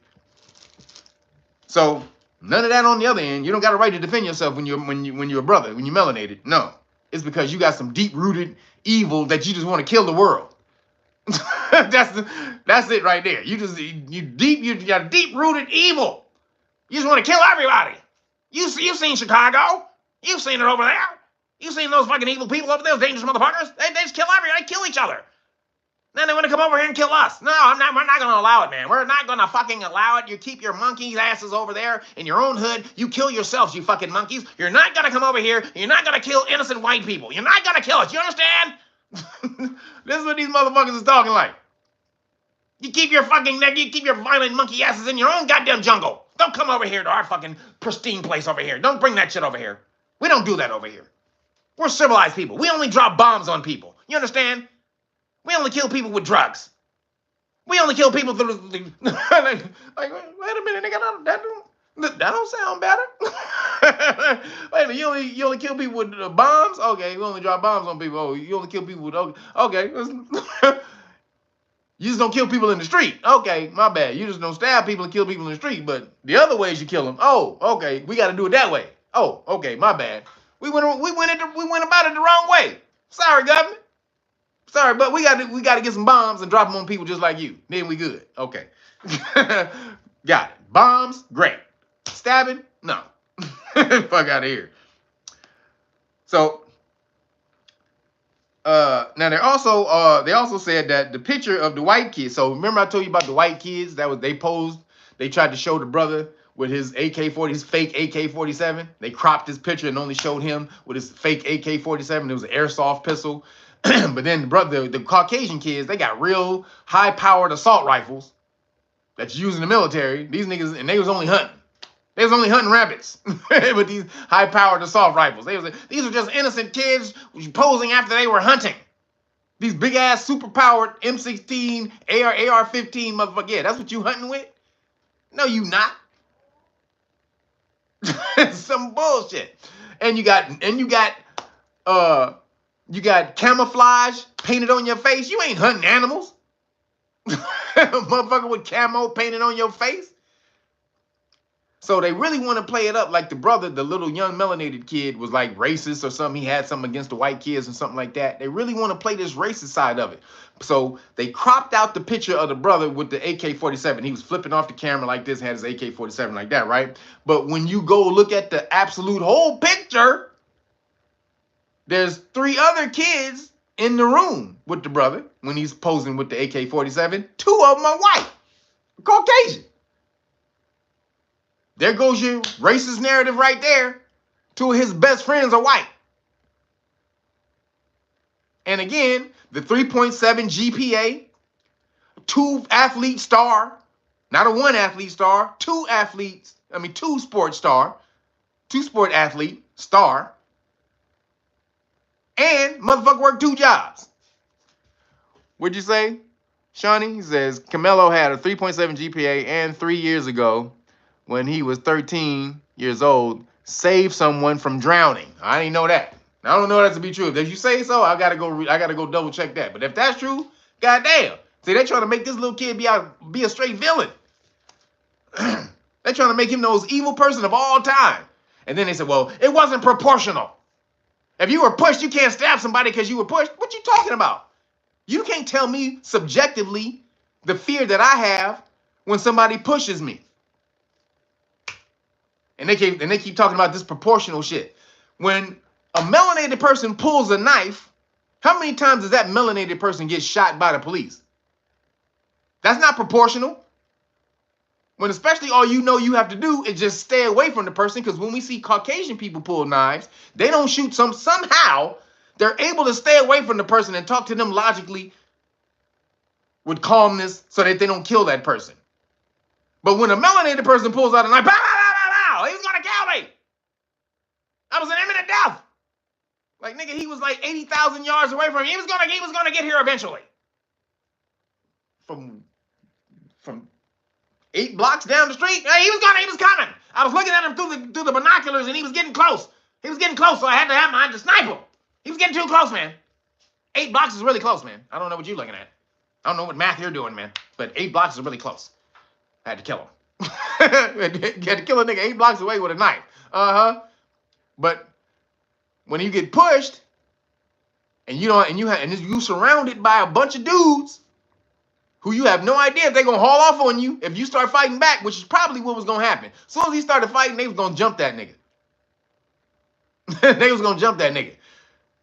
So you can't tell me subjectively how I felt about my safety at that time. They talking about proportional force. And you also don't know if when a person pushes me that I can fall and bust my head. All he may need is 1 push. That's it. Sometimes it only takes a push. But then Judge Joe Brown broke it down. Listen to Judge Joe Brown. Judge Joe Brown said he may have, if they tried to grab his bag twice, which is what a lot of people are saying, because they're trying to make it seem like that's the lighter offense. Is he only tried to grab his bag? That's it. He doesn't deserve to be dead. And the kid does not deserve. 2 kids fighting, no kid should be walk away from that dead. Absolutely. They're absolutely right. There's no reason that either one of them kids should be dead, right? However, having said that, when you put your hands on somebody and they didn't touch you first, then you can't say how they come back at you. That's again, you cannot. That's how fighters understand shit. You cannot say how somebody retaliates when you started off first. Period. That's why you have a duty to be cautious with your actions before you enter into a goddamn conflict like that. Be very cautious. A smart fighter never underestimates anybody. Ever. Tell you right now, watch the smartest fighter will never underestimate an opponent. Therefore, that means they will never jump and act like they can always beat somebody's ass first. Because you have no idea what that motherfucker can do. So, when they touched him first, or Judge Joe Brown said when they tried to grab his bag, and they tried to grab it twice, that's robbery. he could be defending himself from a robbery. Shout out to Judge Joe Brown for that little jewel right there. You were trying to rob him. Judge Joe Beasy. Hey, Judge Joe Beasy. I fuck with you on that, JoJo. Now, Judge said he was wrong. Again, I say this, or we say this all the time. When they caught him and he said, I'm the one who did it, he never should have said that. Because if he don't say that, then it's hearsay. If you don't say I'm the one who did it and he put his hands on me, everything after that is hearsay. It's all speculation. They have nothing. So, shout out to, again, Judge Joe Breezy for bringing that little jewel that it could be deemed as self-defense, or when you were robbing him, because you were robbing him, you were defense of his property. You tried to grab his bag twice. They said, so this is their narrative though. They tried to grab the bag twice. And they're saying that, only saying that because they're not trying to say that he was pushed or he was grabbed or he was hit or something like that. And then the brother warned him twice. After they grabbed him the first time, he said, don't touch me or something like that. They grabbed him and then he said, hit me. And then the motherfucker they did something to him after he said, hit me. He put his hands on him and motherfucker pulled the knife and stabbed him. But he warned him twice. But they're going to try to say that was premeditation. They're going to try to say it was premeditation because he knew what he was going to do if he did that. Well, again, just because I tell you to do something don't mean you have to do it. If I tell you to go rob a store, nigga, are you going to go rob a store? No. And if I do tell you to go rob a store, motherfucker, it's your fault if you do go rob the store. Nigga, not mine.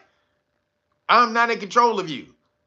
Unless I fucking extorted, like held your family hostage or some shit like that and forced you to do it, it's you of your own free will. So if I say hit me again and see what happened, and you think you so damn gangster, you just gonna be froggish and leap, yeah, and you gonna fuck around and find out, that's on you. I told you twice, nigga. Don't fucking touch me. Nigga told you 2 times. Nigga, 1 time is all you get, really. You don't even get once with me, nigga. I ain't gonna tell you don't touch me. As soon as you touch me, I'm gonna break the fuck your boy. As soon as you touch me. Some cases. I'm gonna say that because, again, it depends on how you touch me. If you didn't really hurt me when you touch me, I'm probably not gonna do anything. But if it was really aggressive, if it was really aggressive when you fucking tried to get at me, I'm probably gonna break you off.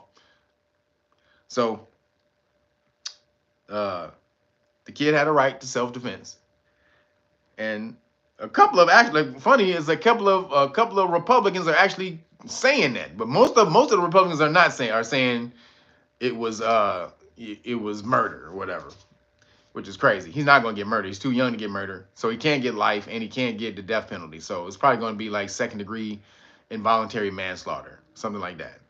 So. I think he's going to get off, though. I don't think it's going to be that. I think when they do all the investigation and, because they got a lot of money, they're raising a lot of money for his defense. And they tried to take it off against, Give, Send, Go. If y'all want to shoot my man some money for his defense is on Give, Send, Go.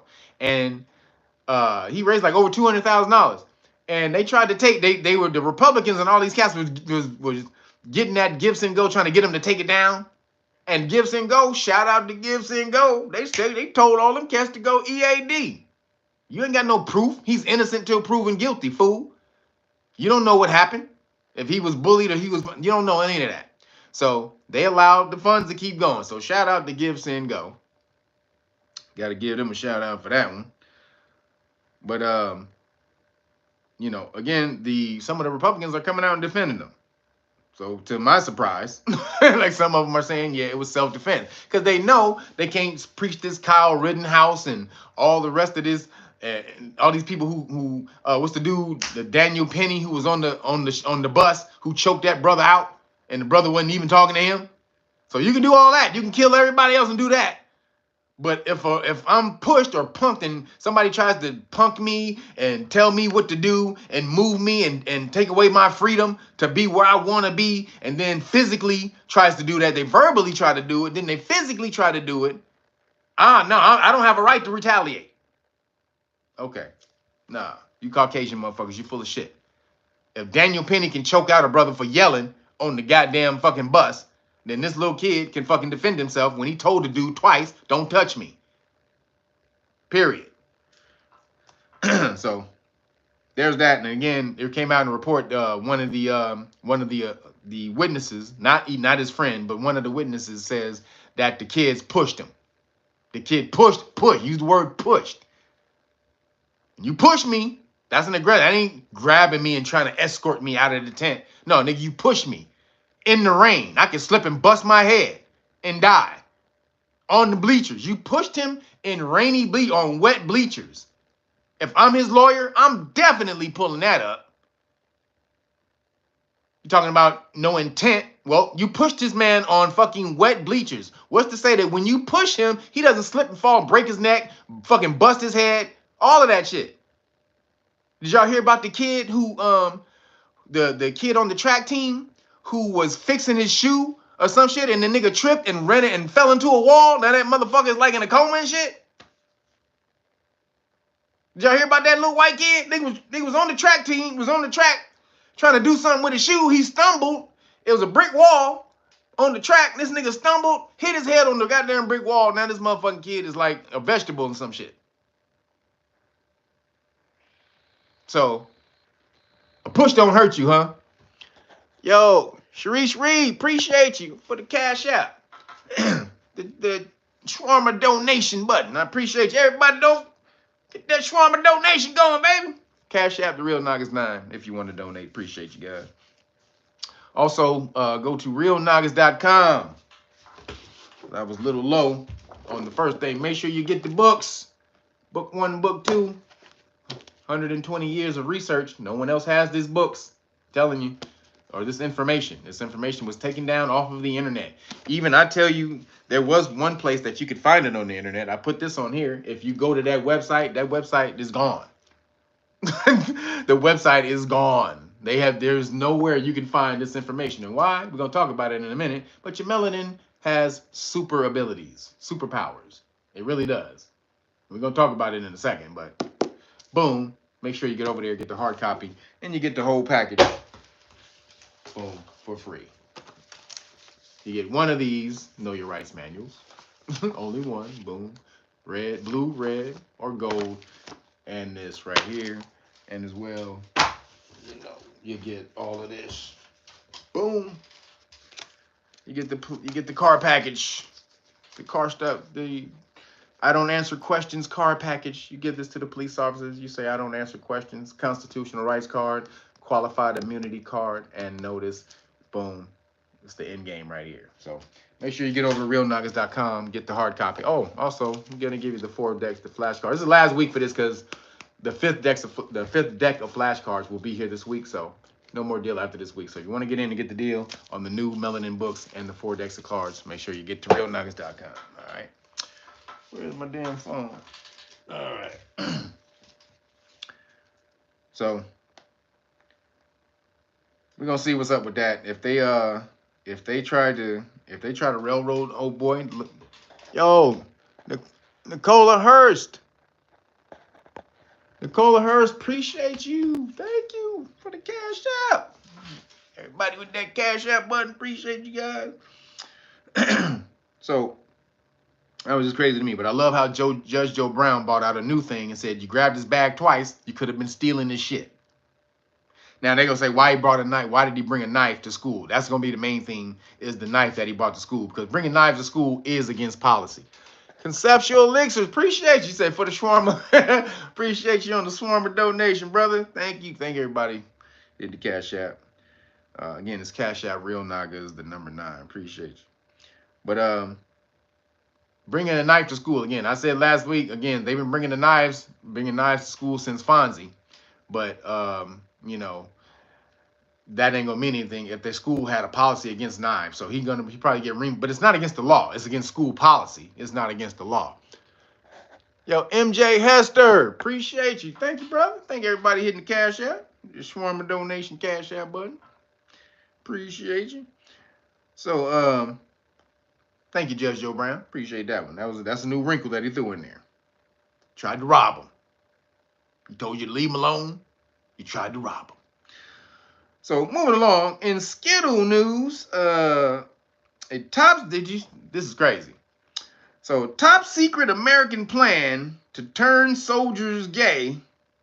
They had a top secret American plan to turn soldiers gay with a gay bomb.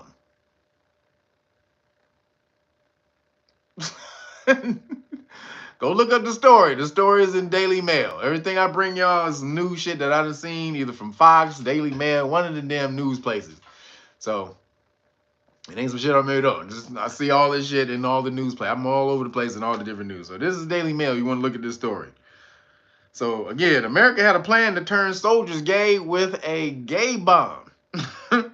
So this is the story. The U.S. Air Force once made plans for a gay bomb that would use chemical aphrodisiacs to make enemy soldiers irresistibly attractive to one another. So it says the bizarre plan formulated by the military's Wright Laboratory in 1994 was part of a 6-year non-lethal weapons development project costing $7.5 million that was ultimately scrapped. Sure it was. Sure. A 3-page document obtained by the Sunshine Project, an anti-biological weapons organization, details the laboratory's proposal for a bomb that contained a chemical that would cause enemy soldiers to become gay.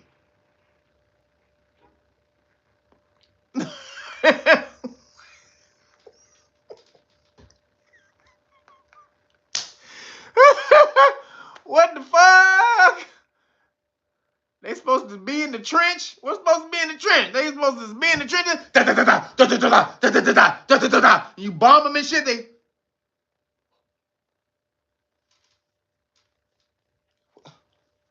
What's that? What are we doing?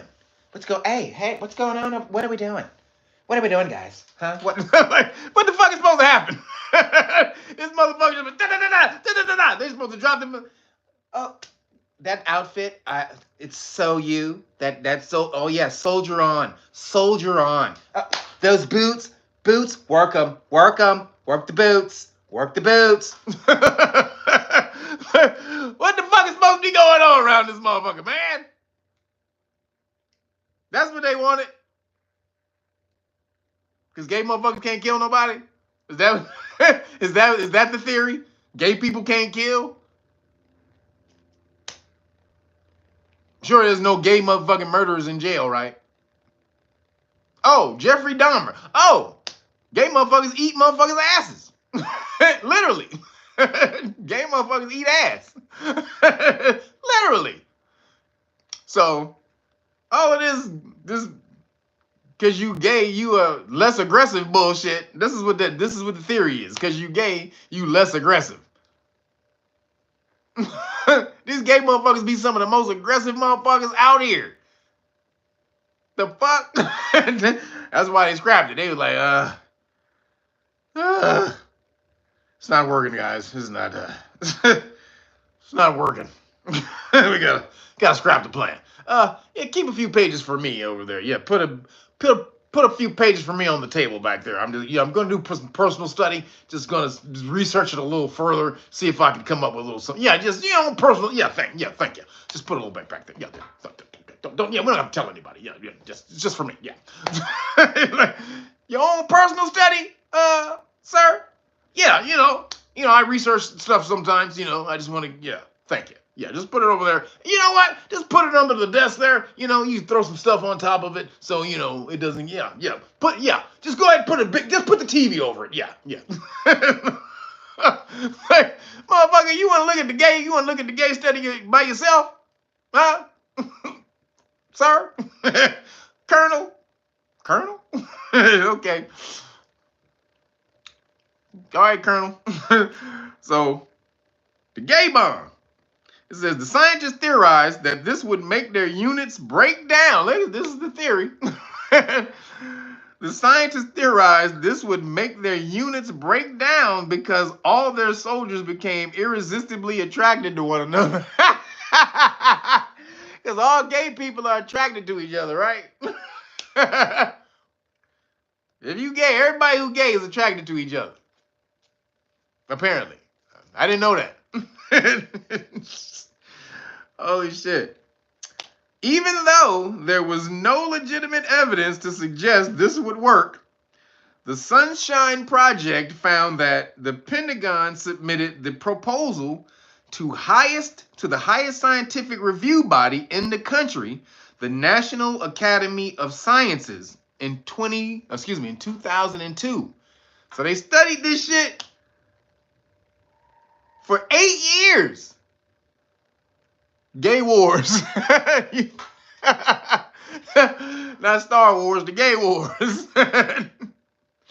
What the hell? They snapping you with the force? Is that how they use the force, with the snap?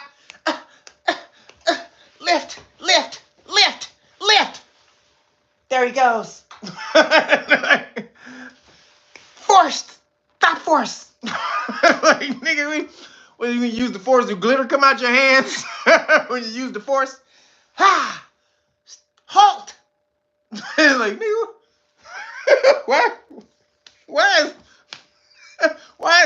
why you got glitter coming out your hands, nigga, when you try to force stop me, nigga? Huh? Nigga do the force choke, you got a glitter palm. You got a glitter palm around your neck. Hey, man! Fuck is wrong with you? It's not working? It's not working? Well, how about if I just massage it? Does that work? Can I massage it? Is that good? Is that no? Well, it's working for me. It's working for me. God damn it! Gay bomb. Lord Glitter. Not Lord Vader, Lord Glitter. Demetrius Willis. Nigga, that's hilarious.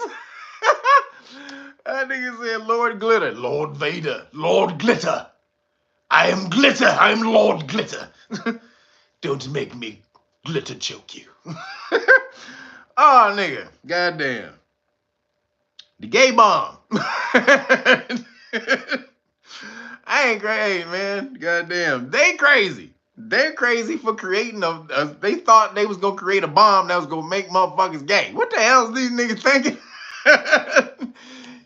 If you wasn't gay, you an alpha male, but all of a sudden they just drop a bomb on you, you was going to start turning around and just start massaging asses in the trench. Hey, come here. Come here. Come here. What the fuck? They bomb you with a fucking big ass rainbow. Zestopia. Who does that Stay High says Zestopia? Man, this is real science. They studied this for 8 years, y'all. And then presented the goddamn findings to the National, to the National Academy of Sciences as a real goddamn thing. They was really gonna do this. Goddamn. And they probably got in there and got laughed out of the goddamn room. Like, nigga, you got a fruitopian bomb? What the fuck, nigga? Does it let out starburst, nigga, when it explodes? Nigga, you got a starburst bomb, nigga. What the fuck? Motherfucking Lucky Charms bomb. Oh my god. All right. Oh, hold up. There's more. I didn't even see. This is more to it. Holy shit.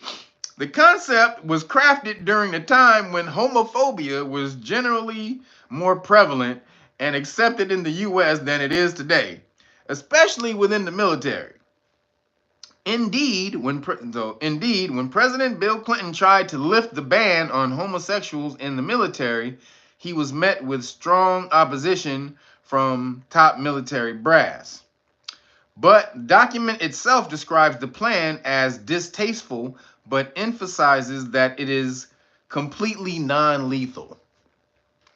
Shit. nigga, I would say getting ramalama ding dong, just kill a nigga after that. You, nigga, you ain't no more use to life. I'm sorry, nigga. That's life and death to me, nigga. Sorry, we just got differences of opinions. He said it's non-lethal. Hey, nigga, you turn a nigga into that, you might as well go ahead and kill a nigga. Just saying. Now, I think America, though, used those chemicals on their own citizens. When you see the explosion of Fruitopia in America, I think they turned the gay bomb on domestically. They kept it as a weapon, but they exploded it domestically. Because there is no account for the explosion in people who identify on the alphabet side today. There's an explosion in that shit. Like, ah, damn. And it's not natural. If you were just looking at a natural incline of a trend line, it exploded. It went from like 0.2% or something like that. Then it went to 25% in like a couple of 4 years. Like less than maybe a percent, like a 1.7% or 1% of people identified as that. Then now it's 25%. That's crazy. In like 4, that's ridiculous. And you had gotten to that, it took like forever to get to that 1%. You talk about 40, 50, 60 years and shit to get to that 1%. And all of a sudden in the last 4 or 5 years, especially during the Biden administration, everybody now identifies as that shit. 25% of the youth identifies as that shit. Come on, man. The youths. 25% of the youths identifies that shit. So, just saying, gay bomb, or what do you call it? Zestopian bomb. What do you say? Glitter, Lord Glitter. That was the best one. Lord Glitter. The Force will glitterize you.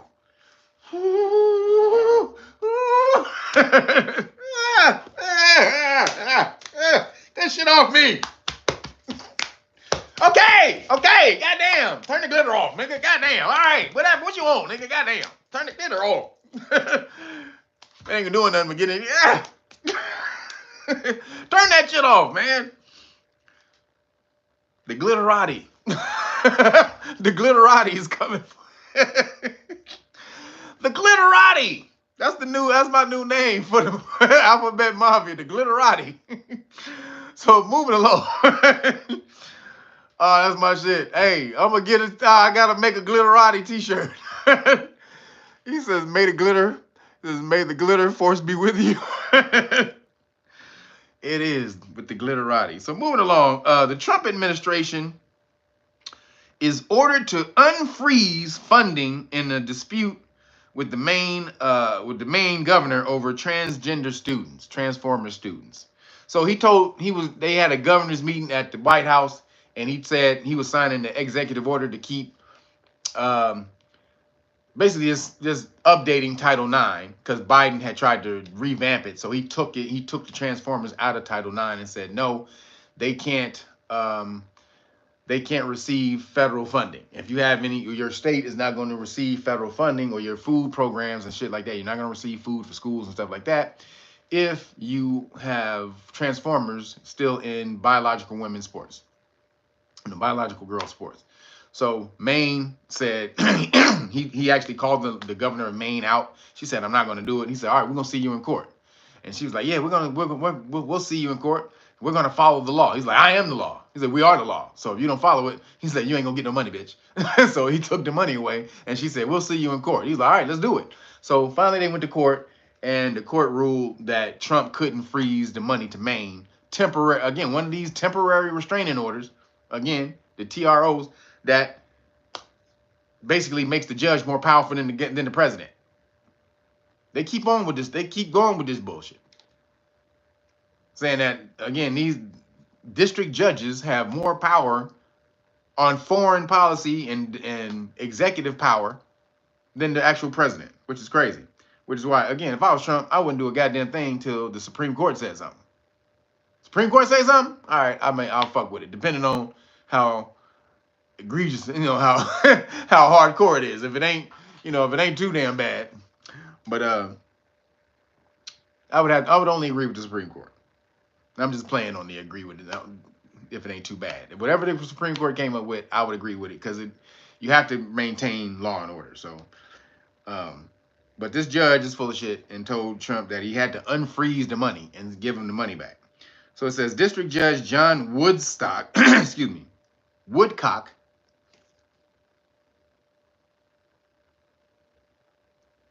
Really? That's this nigga's name? District Court John Woodcock. He probably Diddy. That's probably Diddy for him. Issued a temporary restraining order on Friday in a case brought by the state of Maine against the U.S. Department of Agriculture.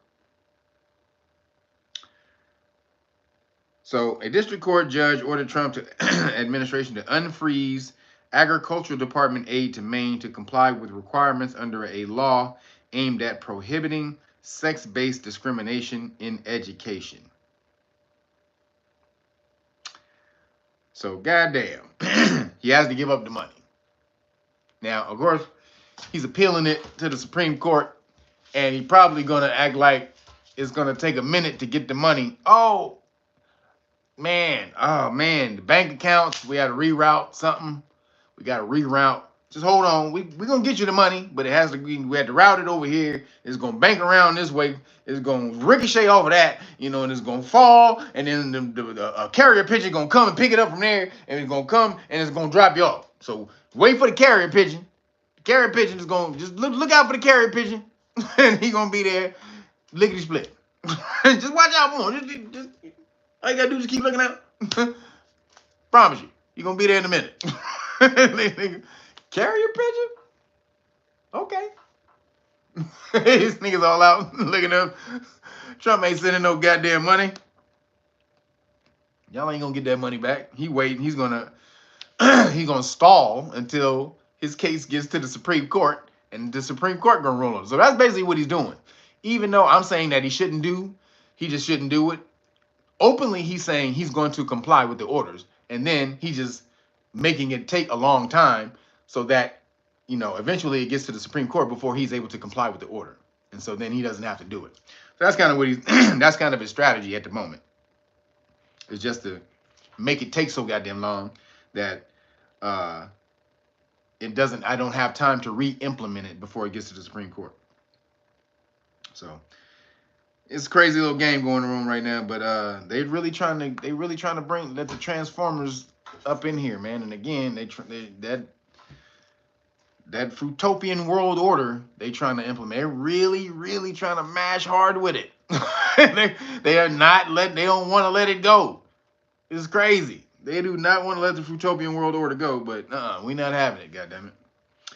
So just be aware. Moving along, the first baby born from a womb transplant gives Transformers hopes of having children. Goddamn. Decepticons. Yep. They the Decepticons. Like Starscream. Megatron. Soundwave. Shockwave and Soundwave. Two different cats. So they've done basically 4 transplants so far, and 1 resulted in a baby. And they got a baby from a womb transplant. So basically just a uterus. They did a uterus transplant. Now,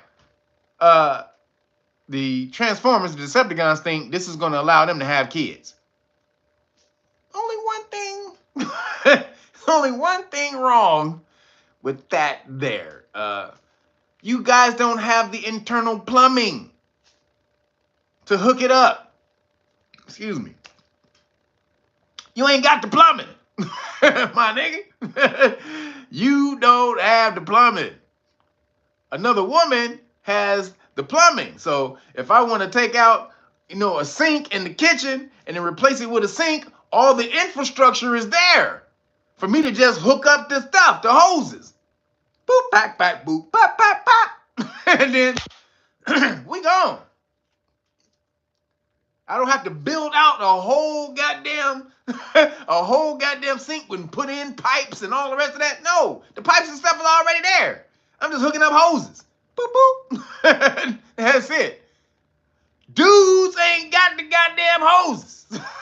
You ain't got the pipes. You ain't got the hoses. You ain't got the goddamn the 2x4s. You ain't got the shingles. You ain't got the electrical wiring. You ain't got none of that a woman got to be able to accept the transfer. And they're able to accept the transfer.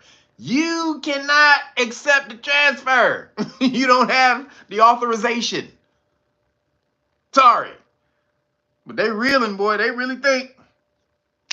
Y'all think it's gonna work for some Transformers? What y'all think? What y'all think about the Transformers? Are they gonna be having babies soon, y'all? That's what they thinking, though. They really mashing on this shit. Transformer babies. Are y'all ready for that? And somebody said, access denied as above, so below. he said, access denied. That big ass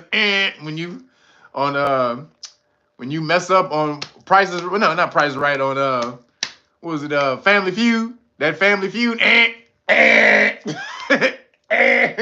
give you that, you fucked up big time when you see that shit. That's right, shoes off. Thank you, Antonio Santos. Take your shoes off. Make sure you make sure that means hit the like button. There's a bunch of people in here who have the shoes on in my dojo. Dang it. Take your damn shoes off. Means hit the like button. Appreciate you. So, Transformer plumbing, or real plumbing in artificial housing. Real plumbing, artificial housing. Now again, they made the baby, but again, they had to have they had the hoses. They had the internal plumbing to hook up the sink. You ain't got it.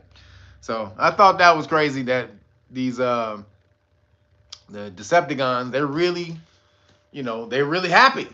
This is another step into them becoming a lady. I'm a lady. I even have babies. You see my baby? You see my baby? That's my baby. You don't see my baby right there? That's my baby. No, that's my baby. Don't touch my baby. Why your voice so deep? Huh? Why your voice so deep? I just want to know. Why your voice so deep? Because I'm a lady. Ladies' voices are this deep. I'm a lady. You don't know? Ladies' voices? Hey, it's going to get this voice. Hey, motherfucker! Don't be questioning me. Sorry. I'm a goddamn lady, motherfucker. Hey, sorry. Sorry. I didn't mean to question you.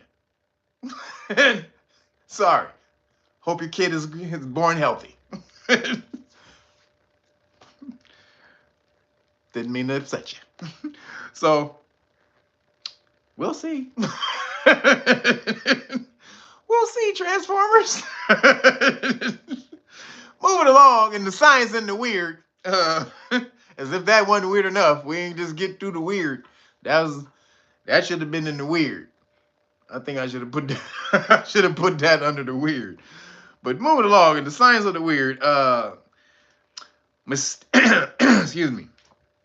A mysterious gate of the gods cut into the Peruvian mountain could reveal long-lost advanced civilization.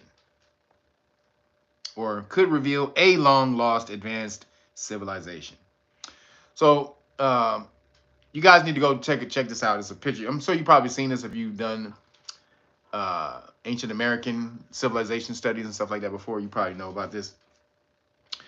But is a doorway cut with great precision into the face of a rocky mountain in Peru, or a doorway cut into the great, excuse me, a doorway cut with great precision into the face of a rocky mountain in Peru may be one of the world's greatest mysteries.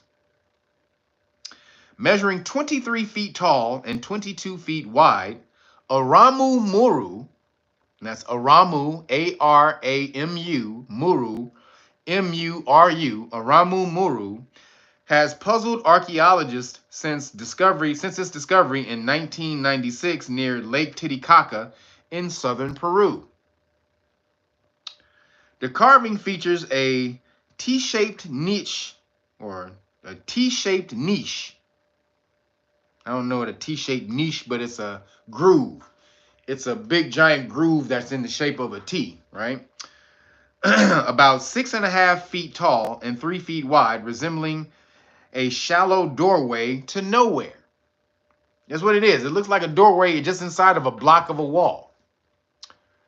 He said, Lake what now? He said, Lake what now? You heard me, Lake Titicaca. Yes. Yes, you heard what I said. You just wanted me to say it again, goddammit, the oldest. You wanted me to say that shit again. Lake Titicaca, you heard. But that's funny. So flanking the niche are 2 vertical grooves, which some experts believe may have served decorative or even functional purposes.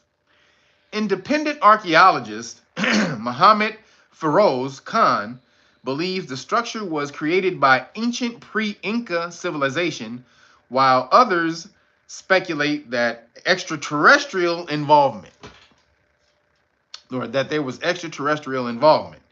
In a post on X, he said Native American legends portray the Gate of the Gods as a portal through which heroes met their gods, gaining immortality.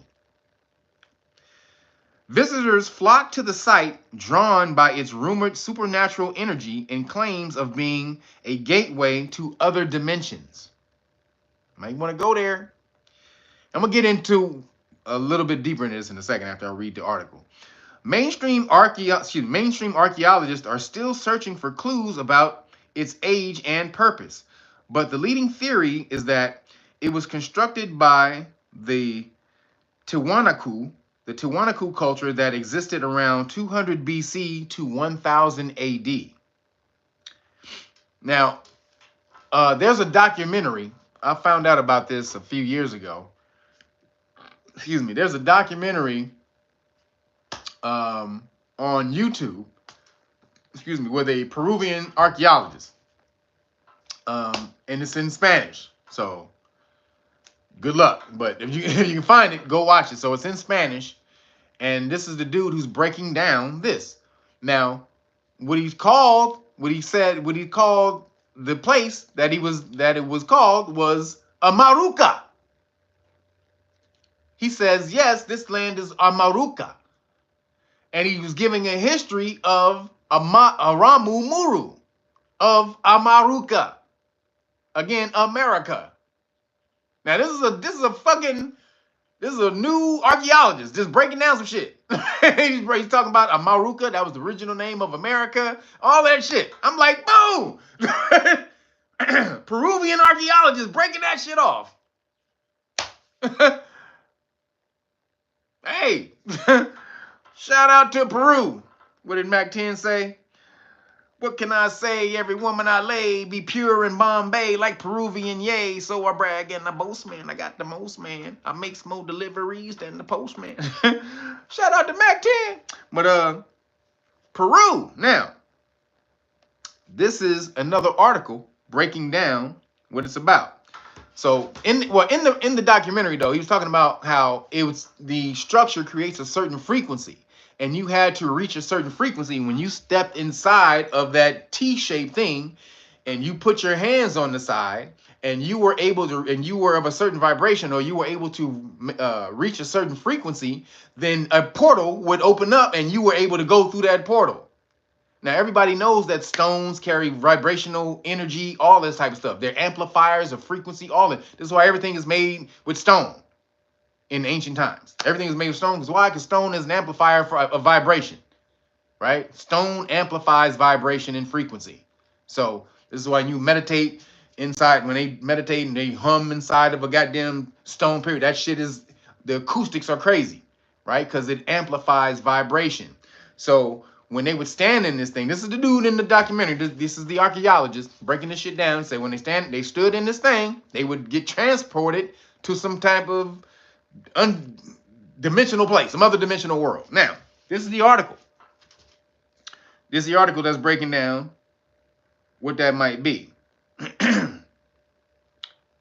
So it says, in the book Secret of the Andes by Brother Philip, I think that's his name, Brother Phillips. So go look up the book Secret of the Andes, Andes. It says, first published in 1961, the book tells about the destruction of the great Pacific continent of Mu. Now again, it's called Aramu Muru. Muru, right? So the book is talking about the ancient land of Mu, the Pacific continent of Mu. Now, for all you don't know, this continent, the Pacific continent of Mu, Lemuria, all these places, this is what they say that's older than Kemet. That the people from Egypt and all that place came from here first. This place is supposed to be Atlantis and all that, right? So they came from over here first, and they trekked to Egypt. And there's some carvings and some hieroglyphics that over there that said they got a lot of the science they got from another place, the land far off, which is they say was over here, right? So this is who knows? I'm just saying, we're just going with the history. Now, it says the book tells about the destruction of the great Pacific, of the great Pacific continent of Mu, which started before 30,000 BCE, right? Before Christian era. The last part of Mu to be submerged was Lemuria, lost between 10,000 and 12,000 BCE, just before the sinking of Atlantis. Now, again, Lemuria, Moors, Lemu, all this, the land of Mu. These are all terms, Mu, Moru, dark. These terms all go back to dark, black, what you call blackness. One of the great sages or masters to escape from Lemuria was Lord Aramu Muru. This is why it's named after him. He took scrolls containing scientific and spiritual knowledge to a safe place in South America, where he established a mystery school, the Monastery of the Seven Rays. He also brought a wonderful solar disk. Which had been kept in the Temple of Divine Light in Lemuria. The disk, made of transmuted gold, was a scientific instrument that could cause earthquakes or teleport people anywhere in the universe. The disk was first kept in an underground temple, but later it was moved to the Coricancha in Cuzco. Coricancha in Cuzco, Cuzco, and used by the Inca high priest. When Spanish conquerors invaded Peru, the disc was returned to the monastery near Lake Titicaca. The monastery and its disc no longer exist in our dimension, but they have been raised into the etheric realms. Someday they will be lowered again when man is spiritually ready to receive them. Now, this is in the book, The Secret of the Andes. Now, that's talking about that little portal or whatever. Aramu Muru. So, again, when I'm going down there to any of them temples, y'all should be taking these. You should be taking your tuning forks with you guys to tune yourself. This is how you tune yourself. Quickly. I'm in there. I'm doing this. I'm holding this on me like this. I'm tuning myself. And then, boom, start to meditate and hum. Once my vibration has been tuned up, By doing this over so many times, this your cells and vibration, your frequency, everything will start to change to this tone if you do this enough. Put it over yourself, boom. Your vibration, your internal vibration will start to change to this frequency. Then when you have it on that frequency, boom, I'm touching the rocks and boom, meditating, and I'm out of here, bitches. Boom. I'm out of here, goddammit. That's what you should be doing. That's what we should be doing.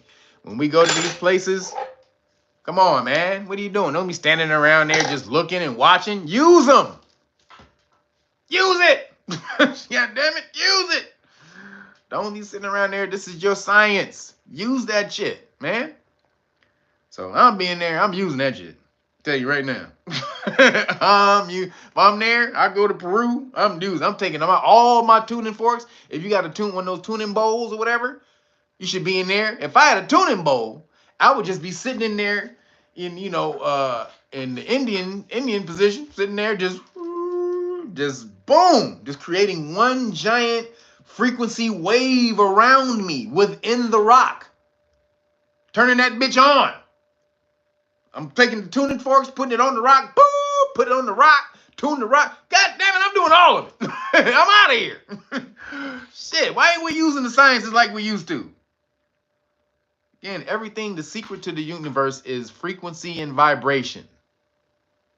The secrets to the universe, I'll say this again, the secrets to the universe are frequency and vibration. Well, vibration first, because then vibration comes within frequency. So depending the frequency, meaning how every time the vibration hits a high point is the frequency. So when you see this, when you see something goes like this, up and down, the peaks of a wave are the frequency. The peaks of a wave, or even the low points can also be called frequencies too, but it's the peaks on a wave that are the frequency of a wave, right? How frequent does the peak comes? That's literally what that's from. And a vibration, because vibrations move up and down like this. So how frequent does the peak of the vibration come? So I am killing that with vibrations. I'm telling you.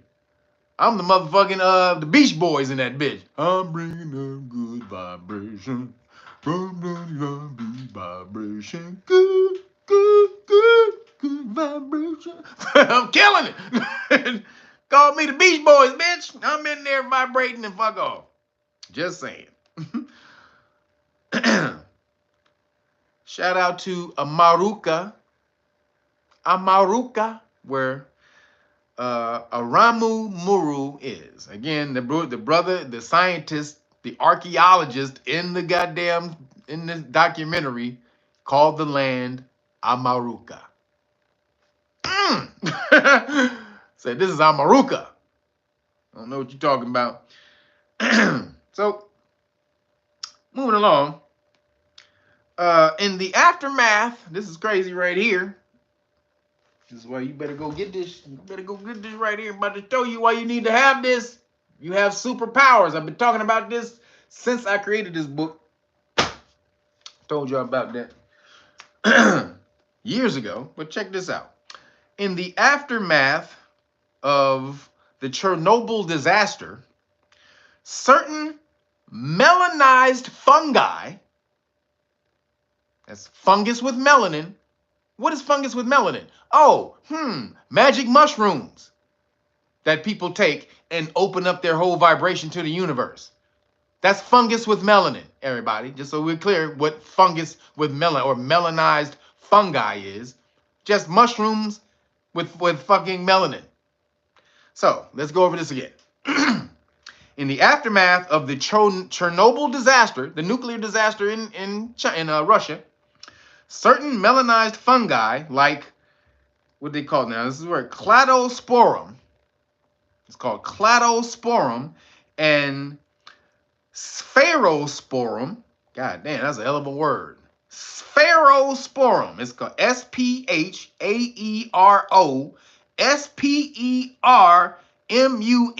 God damn. That's a hell of a goddamn word. So sphaerosporum.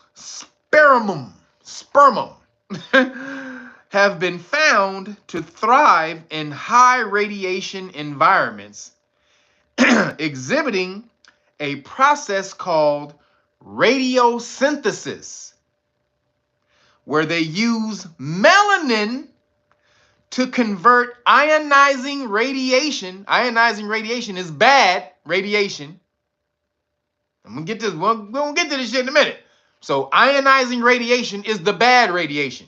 So that's why when they tell you that your microwave is good, they say it's radiation, but it's not ionizing radiation. What it means, it doesn't kill your cells, right? So that's why your microwave is good. It's not ionizing radiation. But they're saying that this melanin,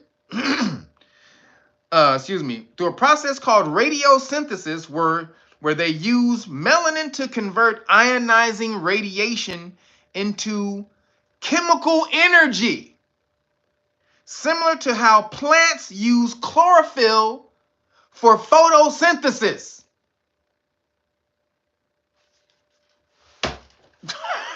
Been trying to tell you motherfuckers. God damn it. They went in there and found that the fucking fungus was not dying from the radiation. It was eating the radiation and converting it to energy. Motherfuckers, this is why your ass don't have to be worried about 5G and 6G and all the rest of that shit. I've been telling you. You have melanin. It's not going to fuck with you. Your melanin can absorb that and convert it to chemical energy. What is chemical energy, everybody? Does anybody know what chemical energy is? What is chemical energy? Let me see if anybody can get with chemical energy. Give me a form of chemical energy. If you don't, and shouldn't Google it. I know y'all gonna Google it, but don't Google it. No, that's not chemical energy. Okay, food, yes, food. But more precisely, carbohydrates. Carbohydrates are chemical energy. Sugar, yes, sugar. More precisely, carbohydrates though. Carbohydrates sugar breaks down into carbohydrates. So the main force, the macronutrients are protein, fats, and carbohydrates. So chemical energy in carbohydrates is your body's preferred source of energy for everything. Carbohydrates, hydrated carbon. And so that's chemical energy, and it converts radiation into carbohydrates, energy, chemical energy for your body. Motherfuckers, do you understand how ill melanin is? That's crazy. Now, we're going to keep reading. So melanin, a pigment found in these fungi, absorbs gamma radiation. Gamma. Do y'all understand how ill gamma radiation is? That's the Incredible Hulk. That's the Incredible Hulk radiation. Gamma radiation is black. So you see the light spectrum from infrared all the way, it goes to infrared to gamma. And so when you start, and as it goes through the spectrum, it starts to change colors, right?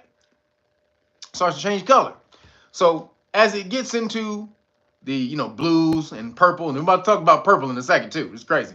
But against the blues, purples, then it starts to get darker, darker, darker, right? Till gamma is black. It's supposed to be. So the Hulk really is supposed to be black, y'all. Just so we're clear, the Incredible Hulk is supposed to be black because he's affected by gamma rays. So gamma rays are black. So we got that, right? So this says that this shit eats gamma rays. Hold on. Says the melanin in the fungi absorbs the gamma radiation and converts it into chemical energy, a process called radiosynthesis. So plants have photosynthesis, but you as a melanated being have radiosynthesis. That's what you have. Yes, like Venom or what's his name? Black Panther. The Black Panther. Vibranium. That's radiosynthesis.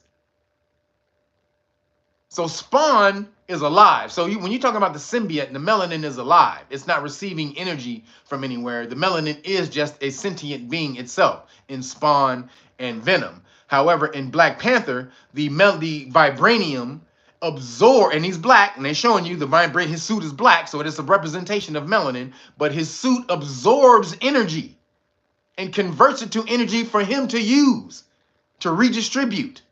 That's literally what they're saying that melanin does. That's what melanin does.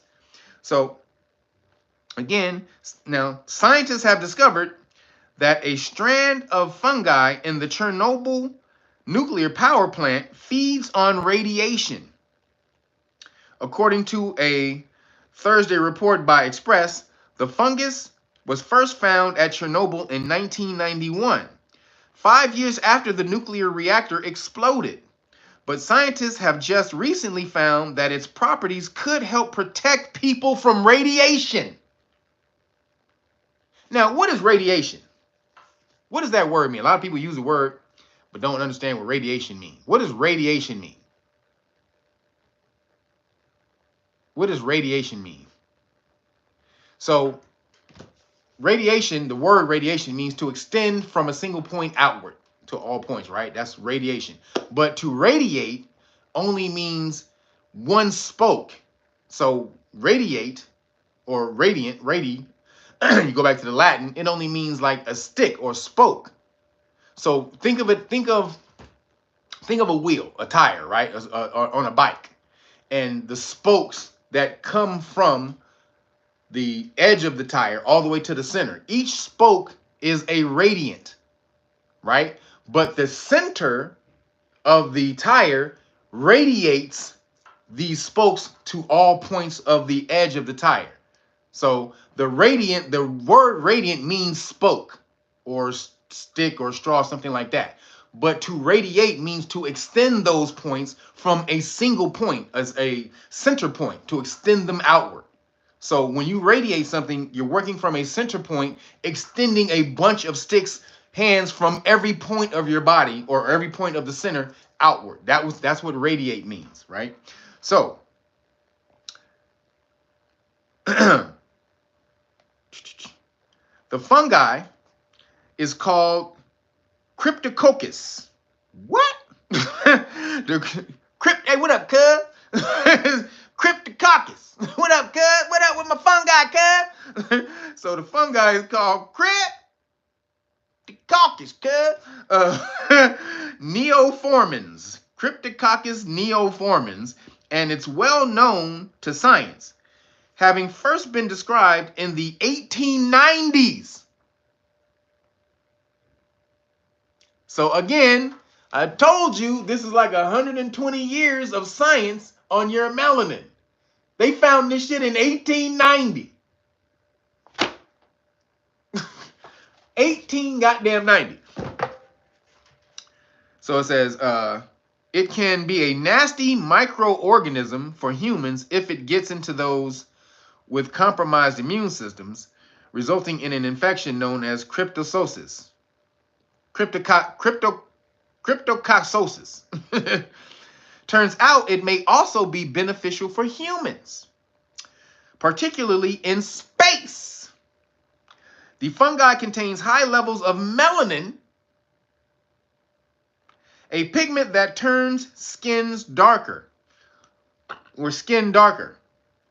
That melanin absorbs radiation and turns it into chemical energy, similar to how plants turn carbon dioxide and chlorophyll into oxygen and glucose through photosynthesis. According to a study first published in 2007, this specific process is dubbed radiosynthesis. And then it said, this is more shit, there's a whole lot in here. So then it says, melanin absorption is an intriguing property that could be used to protect astronauts in space. Now they trying to use us for space. God damn it, you understand how important your ass is? All the stuff you walking around with on your body that they're trying to use. They use it to power the whole world. They're using it to block radiation. They're using it to send niggas in space. And you walking around with this shit like, oh, nigga, I'm black, man. I'm black. I'm black and I'm proud. I say that loud. I'm black and I'm proud. I say that loud. Like, fuck that shit. You ain't black, you melanated. All this black and proud bullshit. You have a widely coveted source. Again, go look on the market. It's $750 to $1,600 a gram. A gram. Not an ounce. A motherfucking gram.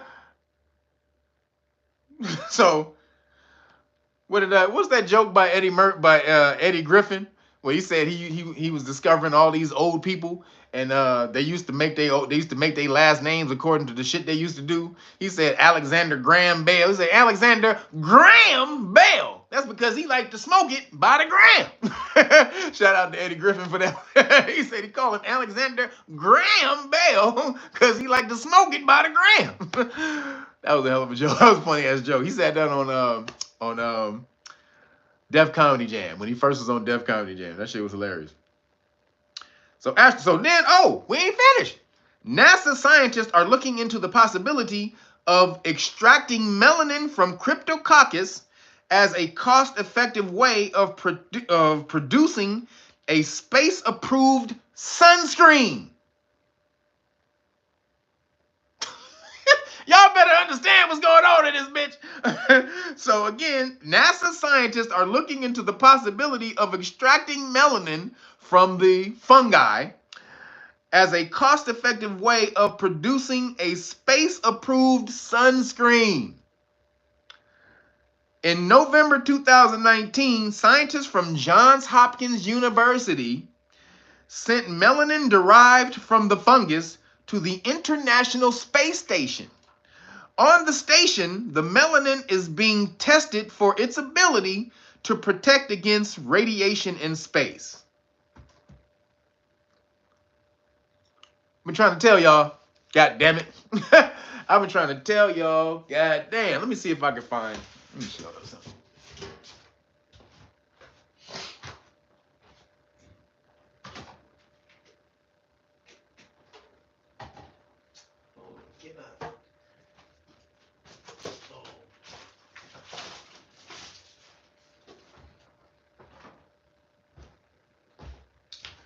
Found it. So this is over 20 years old. Maybe 20 years. This is the very first copy of the Great Book of Melanin Research. This is 20 years ago. This is all mine. And if you can see, I have been through this motherfucker. I have read this thing. This whole book, this whole thing. So this is just only book one. I've read this whole thing. You can see this. I've been in here reading this whole damn book. Read it through it 3 times. 3 whole goddamn times I've read through this book. First goddamn book ever made. Right here. This is gonna be a collector's item right here. So again, been trying to tell you guys about this for 20 years. I've only been on YouTube for 10 years, but I have been talking about that for 10 years. The 10 years I've been on YouTube. So again, this is the evolution. It went from this is the very first one, and now it's this. So you can see the evolution of the Great Book of Melanin Research. Again, this you can see part 1. And then boom, this is what we have 20 years later. So got it for you guys. Been created and made it all nice and super published for y'all. So you guys can get that information. So again, realnagas.com, order the Great Book, the hard copy. You get the whole police stop law package for free. All right. And you should have it. Again, I'm the only place that you can get this now. So try to find it somewhere else on the internet. I promise you ain't gonna be able to find it unless somebody got it from me and redid and republished it. That's the only way you're gonna find this, is if they got the damn files from me. Because the files I had to get from the International Federation of Pigment Cell Societies. And once I got them, the next day, or actually like a few days later, when I went back, they were gone after I got them. So I'm the only place, again, you can get this book or this information. So then they call it radiotropism. Again, so again, what you do as a melanated being, plants do photosynthesis, you do radiosynthesis, meaning anything that radiates, let me just let you understand what that is, meaning anything that radiates energy in your vicinity, your melanin absorbs it and converts it to chemical energy for your body. Glucose, sugar for your body. Are we understanding now? I want to make this clear. No matter what, this light that's in front of me, these lights, whatever, this phone, my melanin is absorbing all of this and converting it into chemical energy. Again, which is why you don't have to worry about 5G and all the rest of that shit. Your melanin will absorb that.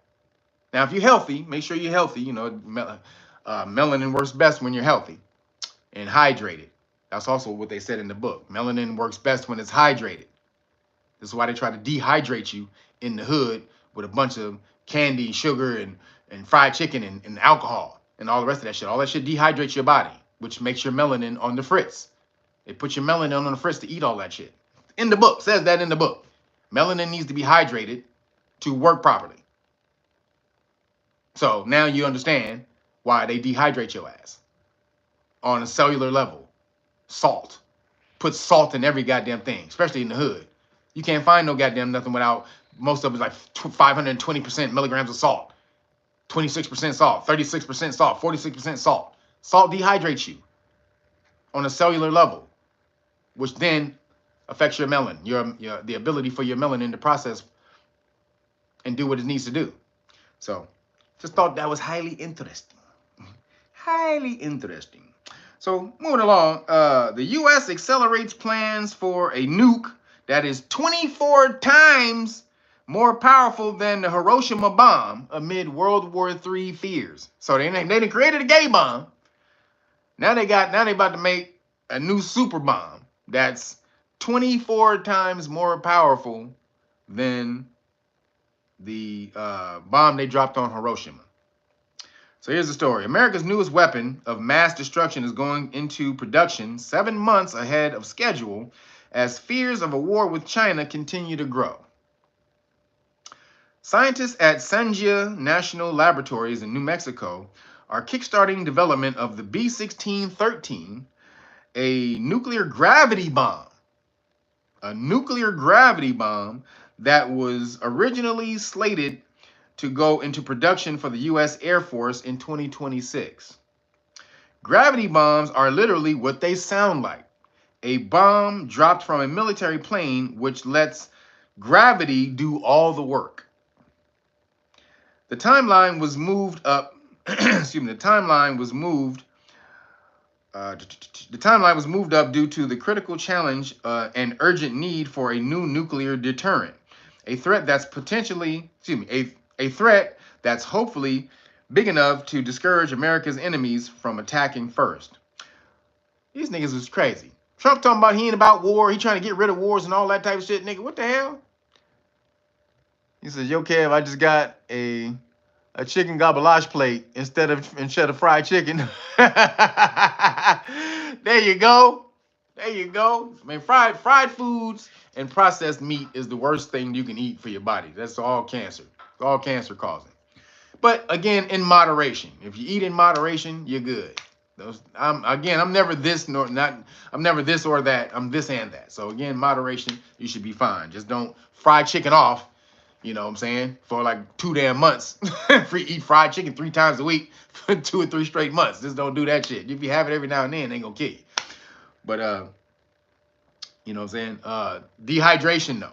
It's about the dehydration of the body. And your melanin, again, it works at its optimal level when you're hydrated. That's in that book. They had to keep the melanin hydrated within the trials, the studies. That's very important. So it says the excuse me, I said the B16. It's the B6113.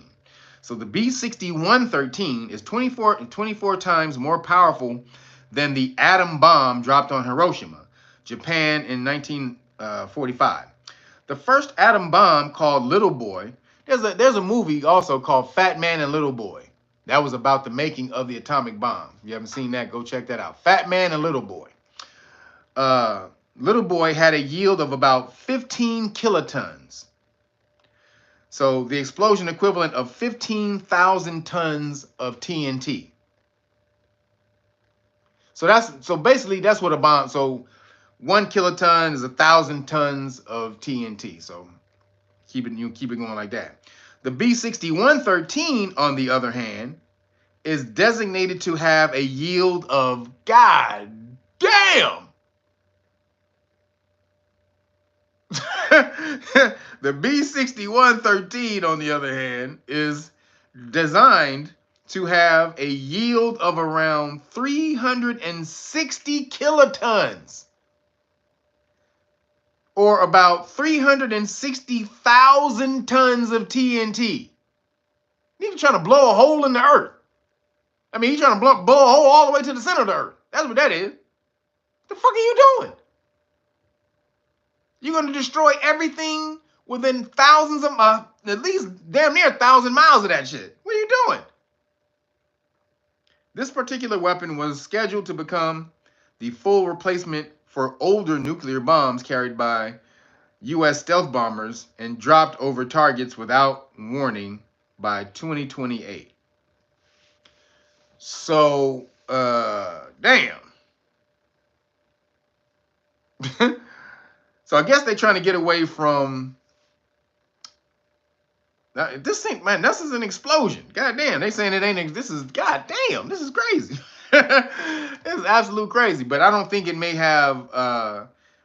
If it uses gravity as its force, it's probably not going to yield the radioactivity after. It's probably, if it's using gravity as its force and not uranium and plutonium.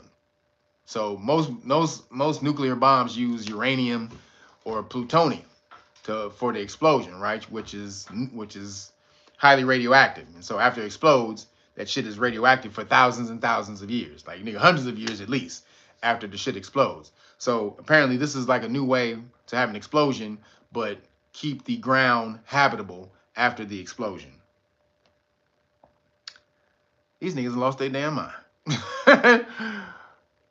He says, how do you sell what? He says, how do I sell it? Sell what? What you trying to sell? Oh, your melanin? How do you sell your melanin? Hey, again, your skin, your house dust has a lot of your skin in it. House dust has a lot of skin. There are commercial labs who you can pay just a few $100s who will run science experiments for you. Pick up all of your skin. I'm just spitballing here. Pick up all your skin, yeah, and your hair. Yes, your hair has melanin too. Pick up your skin and your hair. Just put it in a nice little bag. Because some of the house dust has mites in it and lint and all that shit. So what you're going to do, you take it to the lab. You have them put it in a centrifuge. And they're going to run it. They're going to spin that shit. And all the wax shit, they're going to, add some solution or whatever. They're going to spin it in a centrifuge. All the melanin is going to come to one end. And all the other crap shit is going to come out. And then you're going to have melanin left over. And you can try to find a laboratory that'll buy that melanin. Spitballing, that's something I would do. Again, I'm creative. My hustle game is strong. Been hustling since I was a little kid. Since I was at a lemonade stand using the Smurf table as a lemonade stand when I was 10. I've been hustling. Had 2 stands. I had a lemonade stand and an orange juice stand. And I had some kids working on orange juice stand 2 blocks up the street. And I used to have to take breaks in my lemonade stand and go check out, make sure that these niggas were selling the right amount of orange juice and they wasn't stealing from me and shit. So 10 years old, I've been hustling. So you got to figure it out. Just saying. You got to figure that shit out.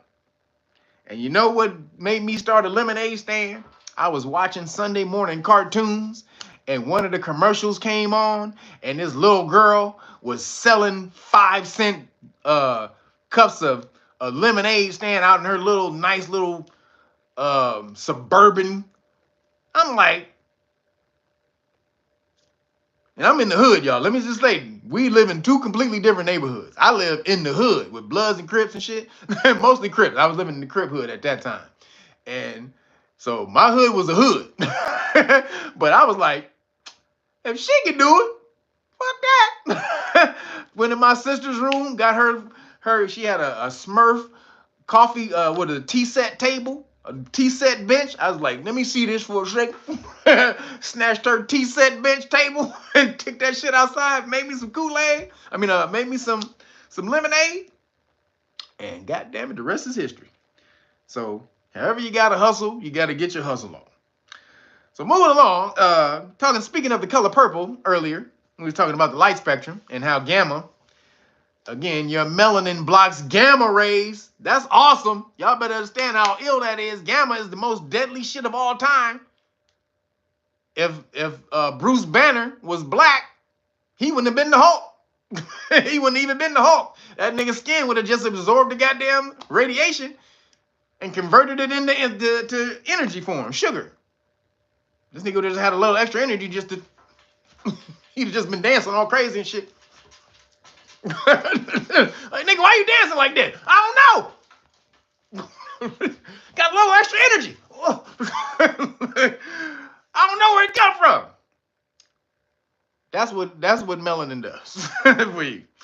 But speaking of it though, on the spectrum, the color purple. Purple lovers may be shocked to learn that their favorite color doesn't actually exist. That look like it exists to me. They saying that right there. You see that color? The color purple. Sealy and Nettie. Sealy and Nettie don't really exist. Nothing but death can keep me from it.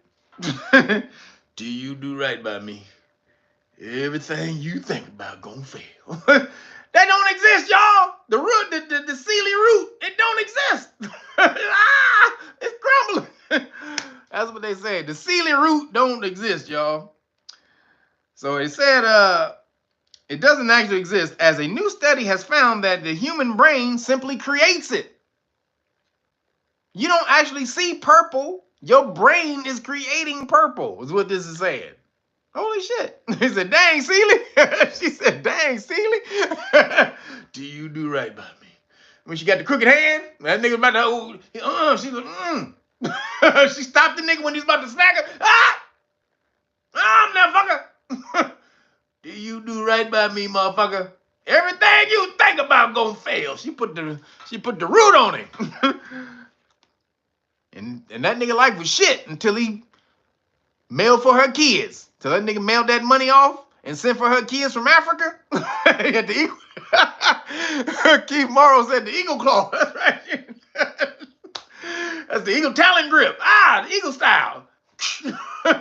I don't know. This is talon. This is the eagle talon claw. When you're fighting martial arts, this is eagle talon. So she had the eagle talon claw on him. So it says scientists discovered that when we see red and blue wavelengths of light simultaneously, it confuses the eyes and brain because these colors are at opposing ends of the visible light spectrum. Blue and red. So obviously, blue and red makes purple, right? It says to compensate for this, the brain bends the spectrum into a circle, joining blue and red to make purple. So your brain is bending the ends of the spectrum to complete the cycle and is creating purple. Apparently, that's what it's saying. This is the color, though this color is real in the sense that we can see it, it results from the brain trying to resolve confusion between two opposite wavelengths of light. What? Now, again, you have to dive deeper into this. When you talk about the light spectrum and all this, and how does melanin play a part? How does melanin play a part when you're just looking at color? First of all, again, I'm trying to tell you, everything they list, everything they say, everything that has color in this book, they say, this is the scientists, they said everything that has color in existence, in matter, is melanin. They literally say that. Everything that you see with color is melanin. No matter what it is, in the physical world, is melanin. This is what they call it. So, how does it play in your visual observation of the color, or your observation of color, right? So, let me see if I can find it.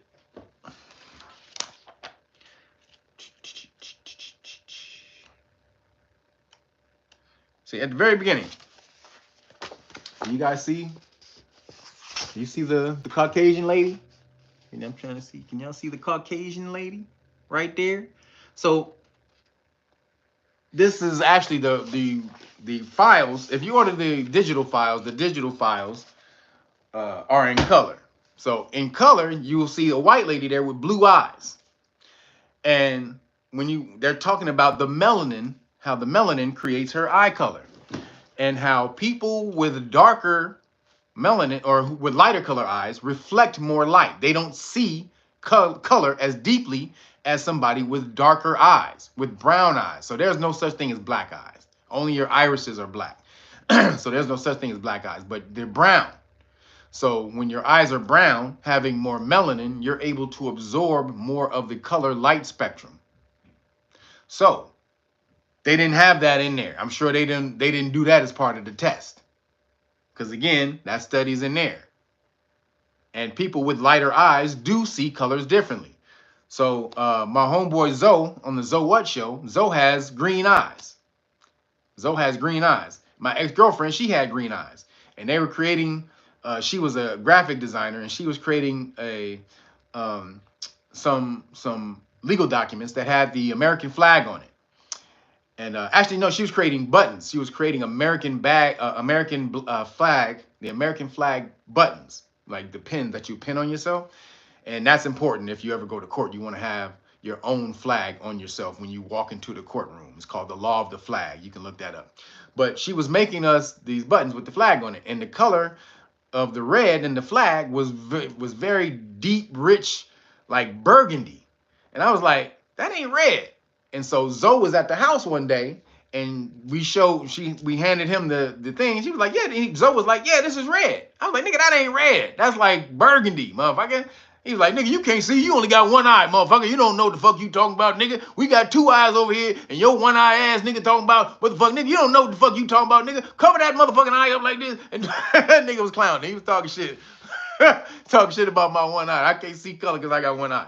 All right, nigga. So they was clowning.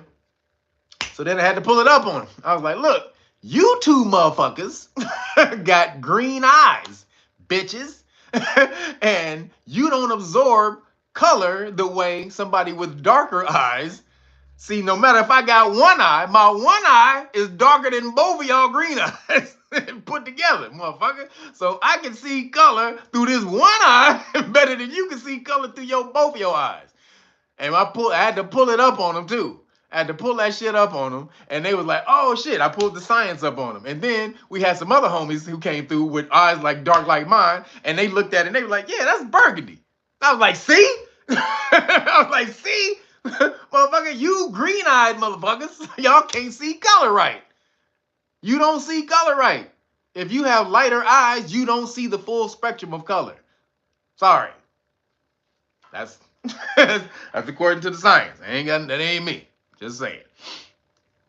So I don't know. They didn't use that in their evaluation of the color, of us being able to see color, nigga. I'm sure all these scientists were Caucasian with light eyes.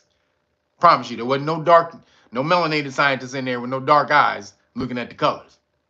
Talking about we don't see that. No, nigga, with melanated eyes, you can see different.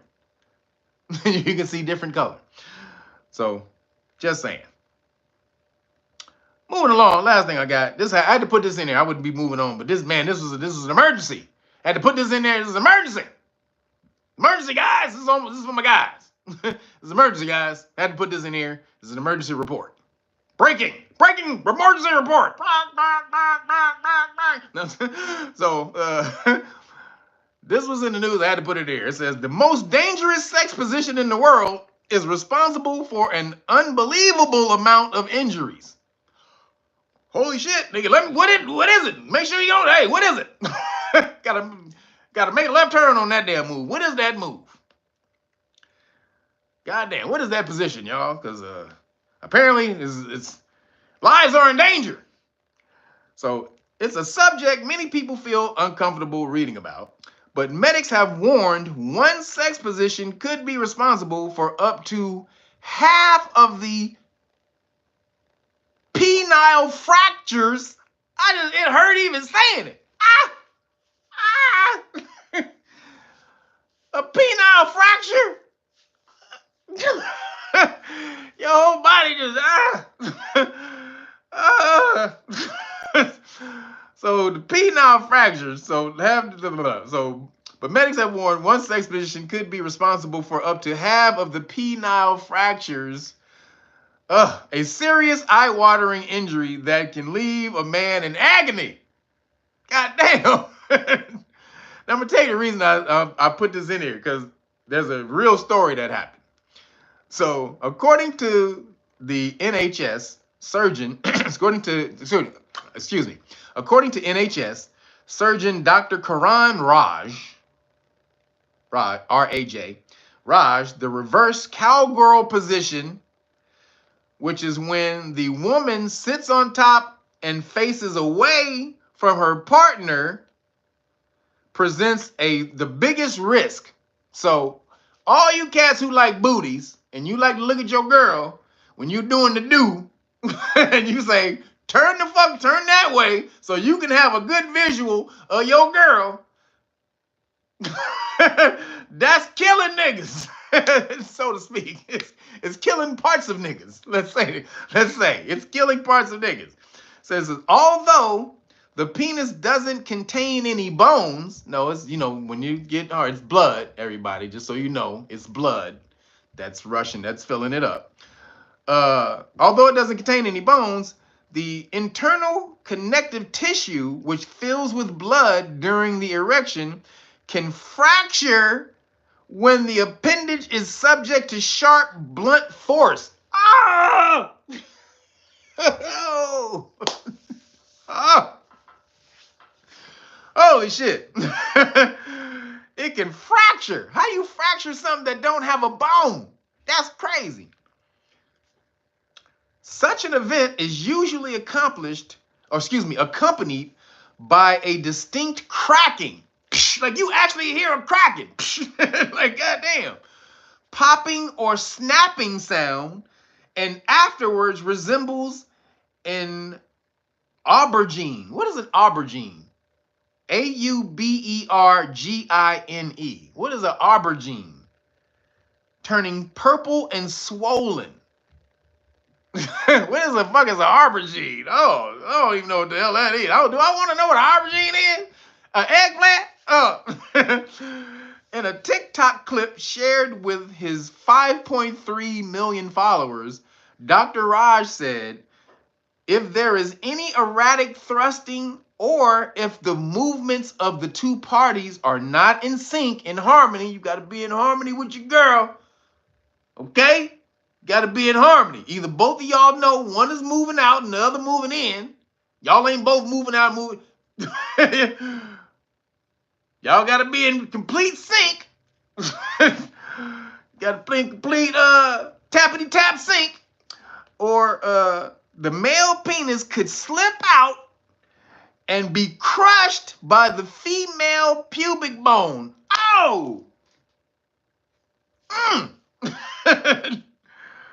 God damn. You have been warned overactive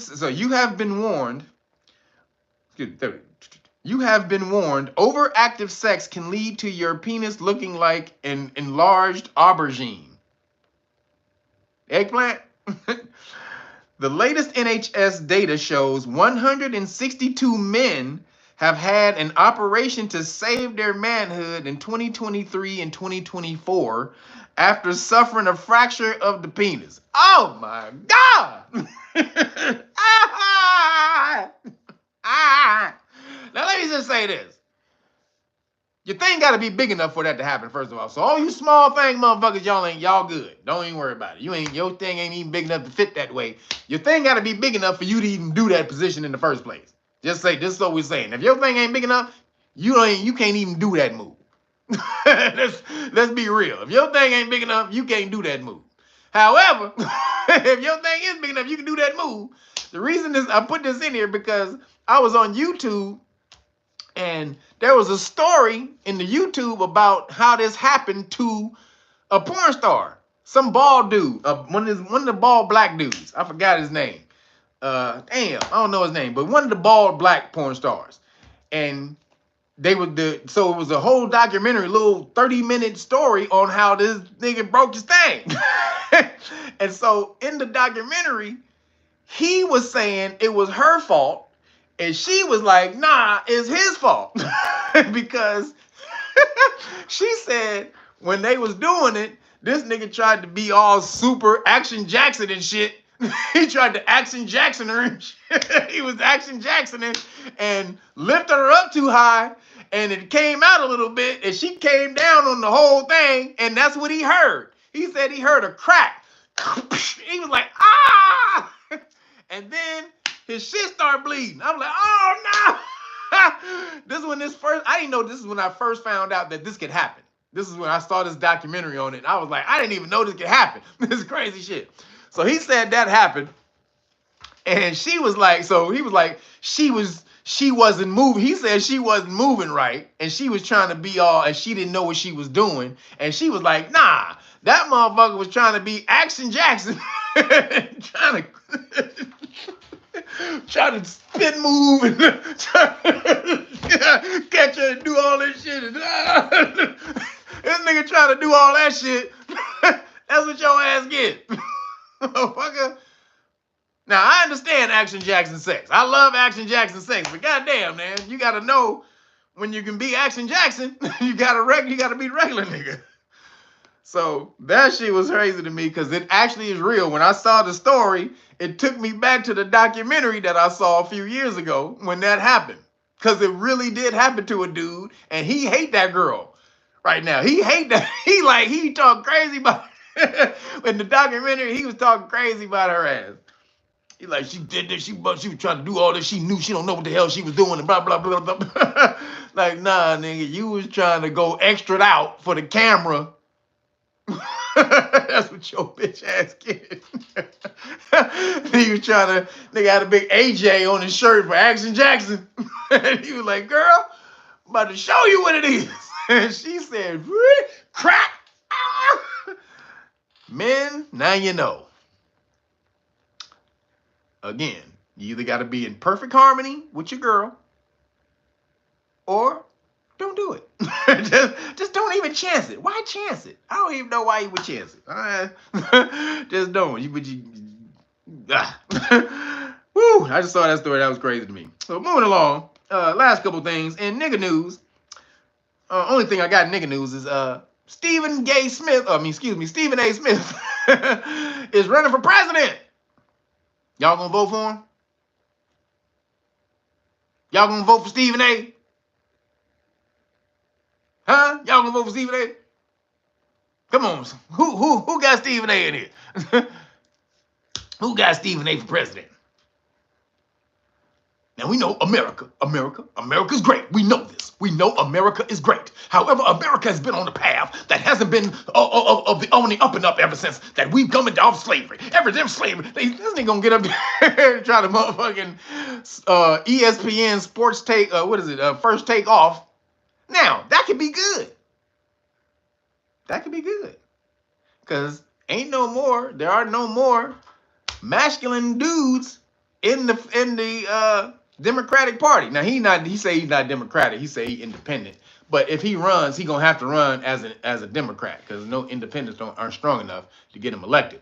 But he says that he probably just going to do it so he can call out Democrats. Excuse me. He said he needs to call out Democrats on their bullshit, and they haven't been called out. And all the media gets up there and act like they don't do this stuff, and they don't. And they so if Stephen A can get up there, I'm saying I'm with it. If all because he's like, I don't care if I win or lose. What it will do will give me a platform to get up there and spit that shit back at you that you don't hear from the regular people, because you so jaded and separated from the people that I'm gonna get up there and he said, could you imagine them up on stage with me trying to debate with me? Trying to debate all the messed up stuff that they done, and they trying to get over with me. So I want to see it. If that's what you do, if you get up there, Stephen A, and you smash on all them, especially whack ass Jasmine Punk Crockett, oh, that whack ass bitch, man, please, if you take her down, nigga, it's worth that all just by itself. If you take down Jasmine Crockett, it's I'm with you for that. Take that motherfucker down. She's the wackest motherfucker of all time. Like, seriously. And I hate that she's an Aries. God damn, we gotta kick her out the group. Hey, Aries people, we gotta hold a vote. We gotta kick Jasmine Crockett out the group. We gotta kick Klaus Schwab. He got to go. There's a couple of punk ass other Aries in there. The nigga who played Shang-Chi, he a whack ass Aries. There's a bunch of Aries we gotta kick out. Well, we gotta have a meeting. We gotta have an Aries meeting. We gotta kick a whole bunch of bitch ass Aries out of here. Cause goddamn. But Stephen A. Smith for president. I don't know if you don't want him to be president, because he don't know anything about government and law and none of that shit. However, if he's able to get up there and just change the narrative of how politicians talk to people, if he's able to get up there and be realer than any other politician and speak that shit like he does, and get them to choke and say some wrong. Oh yeah, I'm with it. I'm with it. I'm for the spectacle. Let me see it. I'm all for the spectacle. Not for you being president, but I'm for you getting up there and talking shit to Crockett and AOC and all the rest of these cats. I'm for that, for sure. So Stephen A. Smith for president. God damn it. Stephen A. for president. At least get on the campaign trail so you can talk shit. And then hey, we'll see. Last thing I got, police stop law lessons. Driving while black. What is driving while black? You guys have heard the term. I've talked about this in a minute. It's called something else legally. But driving while black. What do you do? How do you how do you get this way? Driving while black. So what is driving while black? Let's call what do they call it? Profiling, racial profiling. They see you black and they assume that because they believe that black people commit more crimes, especially more substance abuse crimes and things like that, that if they pull you over, they're probably going to find, and also toting gun, carrying firearms, illegal firearms, or unregistered firearms. So they know not melanated people do this, probably more so than most people. And so they're going to, and not necessarily, but because there's different types of drugs and all types, so you can get into categories on what other demographics of people do and all that type of stuff. But they feel most likely if they pull them brothers over, they're probably gonna find some weed. They think that they're gonna pull you over, find some guns and some weed, or at least weed, or maybe some guns. But that's pretty much what they think. Every time they see some niggas, that's what they think. They're gonna either pull you over and then they're gonna find some drugs or some guns on your ass, or both. So driving while black, technically, what is it called? Again, racial profiling. But the technical term for it is a pretextual stop. Now, we talked about this before. Pretextual stop. So pretextual stop means a police officer can see you and see you're black and think, oh, this motherfucker got drugs in the car. He got drugs or guns in the car. Now, can they just stop you for that? No. They can't just stop you because they believe that you have drugs or guns in the car. No, absolutely not. However, They can stop you if you commit a minor traffic violation or something like that. Any violation. So that's not just traffic, it's also when pedestrian stops, walking across the street. If you jaywalk, if they watching you, if you got police officers watching you from like 2 blocks down the street and they just trying to see what you doing and you jaywalk, they'll come and arrest you for jaywalking or pull you over and try to ticket you for jaywalking, but then they're going to escalate it to something else. Again, that's called a pretextual stop, meaning they had a pretext, they had a reason that they believed you were doing, something that they believed you were doing at first, something illegal, but they can't prove that. So they had to get you for a legal minor violation. But then during the stop, during their investigation of, so where you coming from? Yeah, okay, yeah. So where you going? Where you headed? Where you guys headed?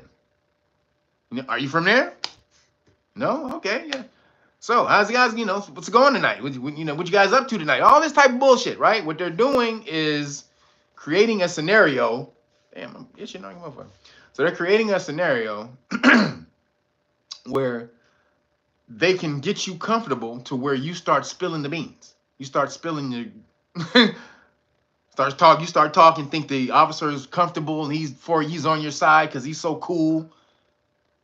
All this type of stuff. So the pretextual stop with the weed is going to be something like, all right, I pulled you over for broken tail light or not signaling when you change lanes. But then when they come up to the car, this is why you don't roll your window down. Do not roll your window down. You can crack it or leave it all the way up. If the police officer can hear you, you can talk fine. There's no law that requires you to roll your window down when the police roll up. As long as they can see you and hear you, you do not have to roll it down. So when they come into your car, again, the reason they want you to crack your window, roll it down, so they can say they smell marijuana in the car. This is a tactic. This is why you don't do it. Or crack it just a little bit. They want to say that they can smell marijuana or alcohol coming from the car. Because as soon as they do that, they now have the right to open the car and search the car. So again, pretextual stop. They had a belief that you were doing something crazy, way more nefarious than they stopped you for. And then during the investigation, you give them a reason to investigate the original thing that they wanted to stop you for in the first place. Again, that's called a pretextual stop. The case that validates that is Wren versus United States. Wren v. United States. That's WHREN, Wren. I know that shouldn't sound like that's how you spell Wren, but again, it's WHREN, Wren v. United States. Again, and that's called pretextual stops, or what melanated people know as racial profiling. That's what we know it as. So it's very important that when the police officer pulls you over for a minor infraction or something, you don't escalate it. You don't give them a reason to escalate it to something else by saying something that you shouldn't. That's why you say, I don't answer questions. It says, what if you have tents? Well, again, they can stop you for the tent, but all they did, that's a ticket. So if they stop you for a tent because you got dark tents, you got to roll your window down, then they can say they smell marijuana. So that's why you shouldn't have dark tents, or just know if you have dark tents, you're subject to be pulled over, and they can use that marijuana thing if marijuana is not legal in your state. If marijuana is legal in your state, then they just can't use the smell of marijuana to search your car, because again, you can transport marijuana. It has to be packaged. So in a state where marijuana is legal, you can have it in the car. It just has to be packaged. So just because they smell it doesn't mean that you're smoking it. So again, states where it's legal, you can transport it in the car. You can have it in the car. It just needs to be packaged. So again, tinted windows is a good way for them to get you to roll your window down, which is why you should have legal tents. Or if you're not going to have legal tent, just be prepared to, for them to say something like, I smell marijuana or something coming from your car. Just be prepared for that and just don't have any in your car. Because in states where it's legal, or where marijuana is not legal, they can use that to get in your car, excuse me, every time. Every single time in a state where marijuana is not legal, a police officer can use that excuse to go in your car every time. And I mean every time. Now, do they have to prove it later if they were just bullshitting? Yes. So Ren versus you forgot the W in front of R. Keith Morrow. There's a W R. It's WHREN. Again, WHREN. That's how you spell Ren. So Ren v. United States. So again, people, be careful. Don't say anything that you shouldn't say. Again, that's why you say I don't answer questions. That's it. This is why you should have this on you. You give them this when they start pulling you over and stuff. Hey guys, where you guys coming from? You have a good night. Where you guys come? Where you guys come? Where you guys going? I don't answer questions, officer. Nothing personal. I just don't answer questions. Because they be like, why you don't want to? Because they'll take it as a slight that you don't want to be friendly with them. You can be cordial, be friendly, and just be friendly and say politely. Well, just politely, I don't answer questions. That's I was taught that by a lawyer that don't answer any questions by police officers. So I just stick to that. I just use it as a as a barometer, as a base when I talk to police officers when I get stopped. Unless we're meeting on friendly grounds. But if I'm getting stopped like this and this is an investigation, I just don't usually talk to police officers. That's it. What can they say? Like you're committing an investigation. So under investigation, I usually just don't say anything to police officers. Boom, you can say that, but you don't have to say all that. You can just say I don't answer questions and hand them this. Again, Ren versus United States says they can do what they do. So you have to counteract that by knowing the law and saying no, I didn't do that. And boom, this constitutional rights card, you show them that. Lets them know what will happen when they violate your constitutional rights, or let them know what your rights are and what happens when they violate your constitutional rights. And again, the gold of all golds, the qualified immunity card and notice. Not just a card, it's a notice that lets them know all the laws from the Supreme Court that states they will lose their qualified immunity if they knowingly violate the law or they are plainly incompetent. It says that they cannot be plainly incompetent, just like, well, I don't know the law, so I'm just going to arrest you for this. That's incompetence. You have a right, especially once I alert you that you're in danger of violating the law. When you are a law enforcement officer, you have the obligation to look it up and make sure that you are enforcing the proper law. So, boom. Again, right here. Boom, this says that, and they can't deny it. Usually when they see this, especially when they see this, now they may trip when they see this too, the constitutional rights card, but when they see this is what really gets them. Is when they start looking at all these Supreme Court cases that says their qualified immunity will be revoked. It's a whole bunch on the front, and there's a whole bunch on the back, right here. So this is what you hand them when you do that. And again, you get this by ordering the great book of Melanin Research, the hard copy. I done showed you why you need this. If you don't know why you need this after this goddamn live stream, I can't do nothing for you. This showed you they got fungus that eats gamma rays and turns it into goddamn chemical energy.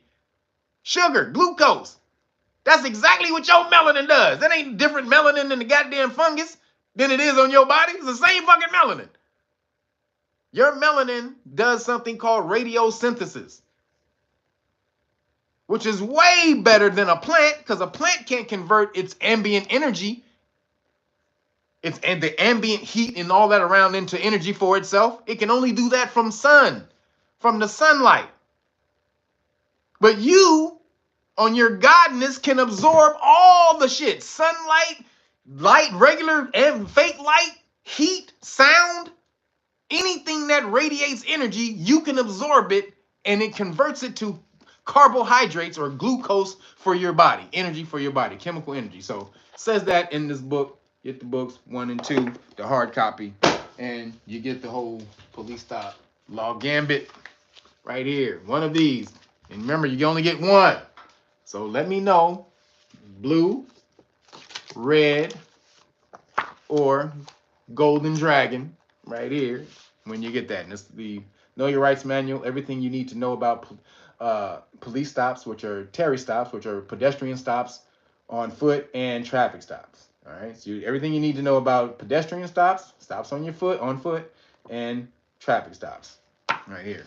And then again, as I told you, when they violate your constitutional rights, you go after their police insurance, their public official bond. All police officers have to have one, whether they know they have one or not.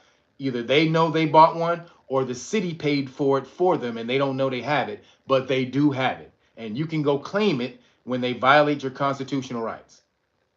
All right? This is a thing. It's a real thing. I've told you to Google it in Google AI. Just type in, do our police officers required to obtain a public official surety bond before they are hired? Type that into Google AI and watch what comes up. It's going to give you the whole breakdown on why they have to do it. So this tells you how to go put a claim on it right here. So get that as part of the police stop law package. And as I showed you, this is the other part. This is what you keep in your car. You can keep it in your wallet too if you have a big enough wallet, or or ladies, a purse. And you say, I don't answer questions. I keep it in the glove compartment. Just boom. I even got one in my wallet, but I keep these in my car too. I got 2 sets. So I keep it in my car, keep it on my wallet just in case. Bam. And so I don't answer questions. And so also for the last week, until I get my last deck of flashcards, they should be here in a couple of days. So I'm going to give you the 4 decks of flashcards deal until the 5th decks get here. After the 5th deck gets here, we're going to have to go back to the regular. But till then, you get the 2 decks of police stop flashcards, volume 1 and 2, the main ones you need. And then you get the law and government flashcards, volume 1. And then you get the Supreme Court cases that backs up your police stop law right here. So you get all 4 of these. Boom. When you order the Great Book of Melanin Research, the hard copy. Boom. The guidebook show you why you gods out here. And everybody has melanin, just so we're clear. I have to say this every time because a lot of people think, why are you talking about? Everybody got melanin. Some people just have external melanin and internal melanin, and some people only have it internally. But everyone has it. So you got melanin. You learn how to use it, turn it on, and make it work for you. Boom, right here. All right, and also, if you want to learn the law for free, make sure you get over to knowyourrightsfoundation.org. Sign up. We teaching you this stuff. All the stuff I just broke down to you, any one of the students in the class can break that down to you just as, lucid as I did it. So, bam. Make sure you get over there, earn you one of these, and we get back out to the community and start teaching this to the family, friends, especially the kids. Chilling, we need it. We need the children to learn this because I want to see a 12-year-old or a 14-year-old on a viral video just smashing on the police officer with their rights. Boom! Because we've seen it with Caucasian kids in the Know Your Rights Foundation, in the police stop law classes. We've seen the parents, they teach their children this, and 14-year-old, 15-year-olds smashing on the police officer. I mean, smashing to the point where the police officer didn't even want to look at the little kid. He was killing the police officer. He was talking to all his little friends. They were skating around, and that little kid was like, no, you can't do that. You can't do that. This is like 14, 15. And then his homeboy started talking to the police officer. He said, shut up. He turned to his homeboy. He said, shut up. He told him, that nigga said, Rick. So why do they kids have to get to know this and get to talk to police officers and assert their rights, and we don't? Well, now you do. Again, knowyourrightsfoundation.org/volunteers. Get over there, sign up. Armor your kids. You love your kids, you'll armor them with this. They have been without this since the beginning of the creation of the police officers. So again, now you have a way to fight back. If you love your kids, armor them up with their rights. All right, so boom, get over there. And then for the crack scene, they're gonna try to re-implement the crack scene pandeezy. They're trying. I don't think Trump is gonna let them happen, but they're gonna try and do it around Trump regardless. But if they do, make sure you get over there to knowyourrightsfoundation.org and get you one of these exemption cards. It's the only place you can get it is Know Your Rights Foundation. All right, that's it for me. My phone just told me I only got 10% of the energy left, so I got to get out of here. Goddamn, been talking too damn long. My phone is running out of gas. I'm running out of gas. I got to get out of here. Appreciate y'all. Thank everybody for hitting the cash out today. Appreciate you on the shawarma butt, hitting the shawarma donation button. Anybody else who still wants to hit it, don't let me stop you. Please go right ahead. Let me just say, you go right ahead. Don't let me stop you. No, I'm just kidding. But appreciate you though for hitting the Cash App, and also everybody who signed up to Patreon. to patreon.com and Know Your Rights Foundation. Appreciate you guys. Also, all my moderators holding it down today. Thank y'all. Appreciate you for that. And I'm out. I'll let you next week. Peace.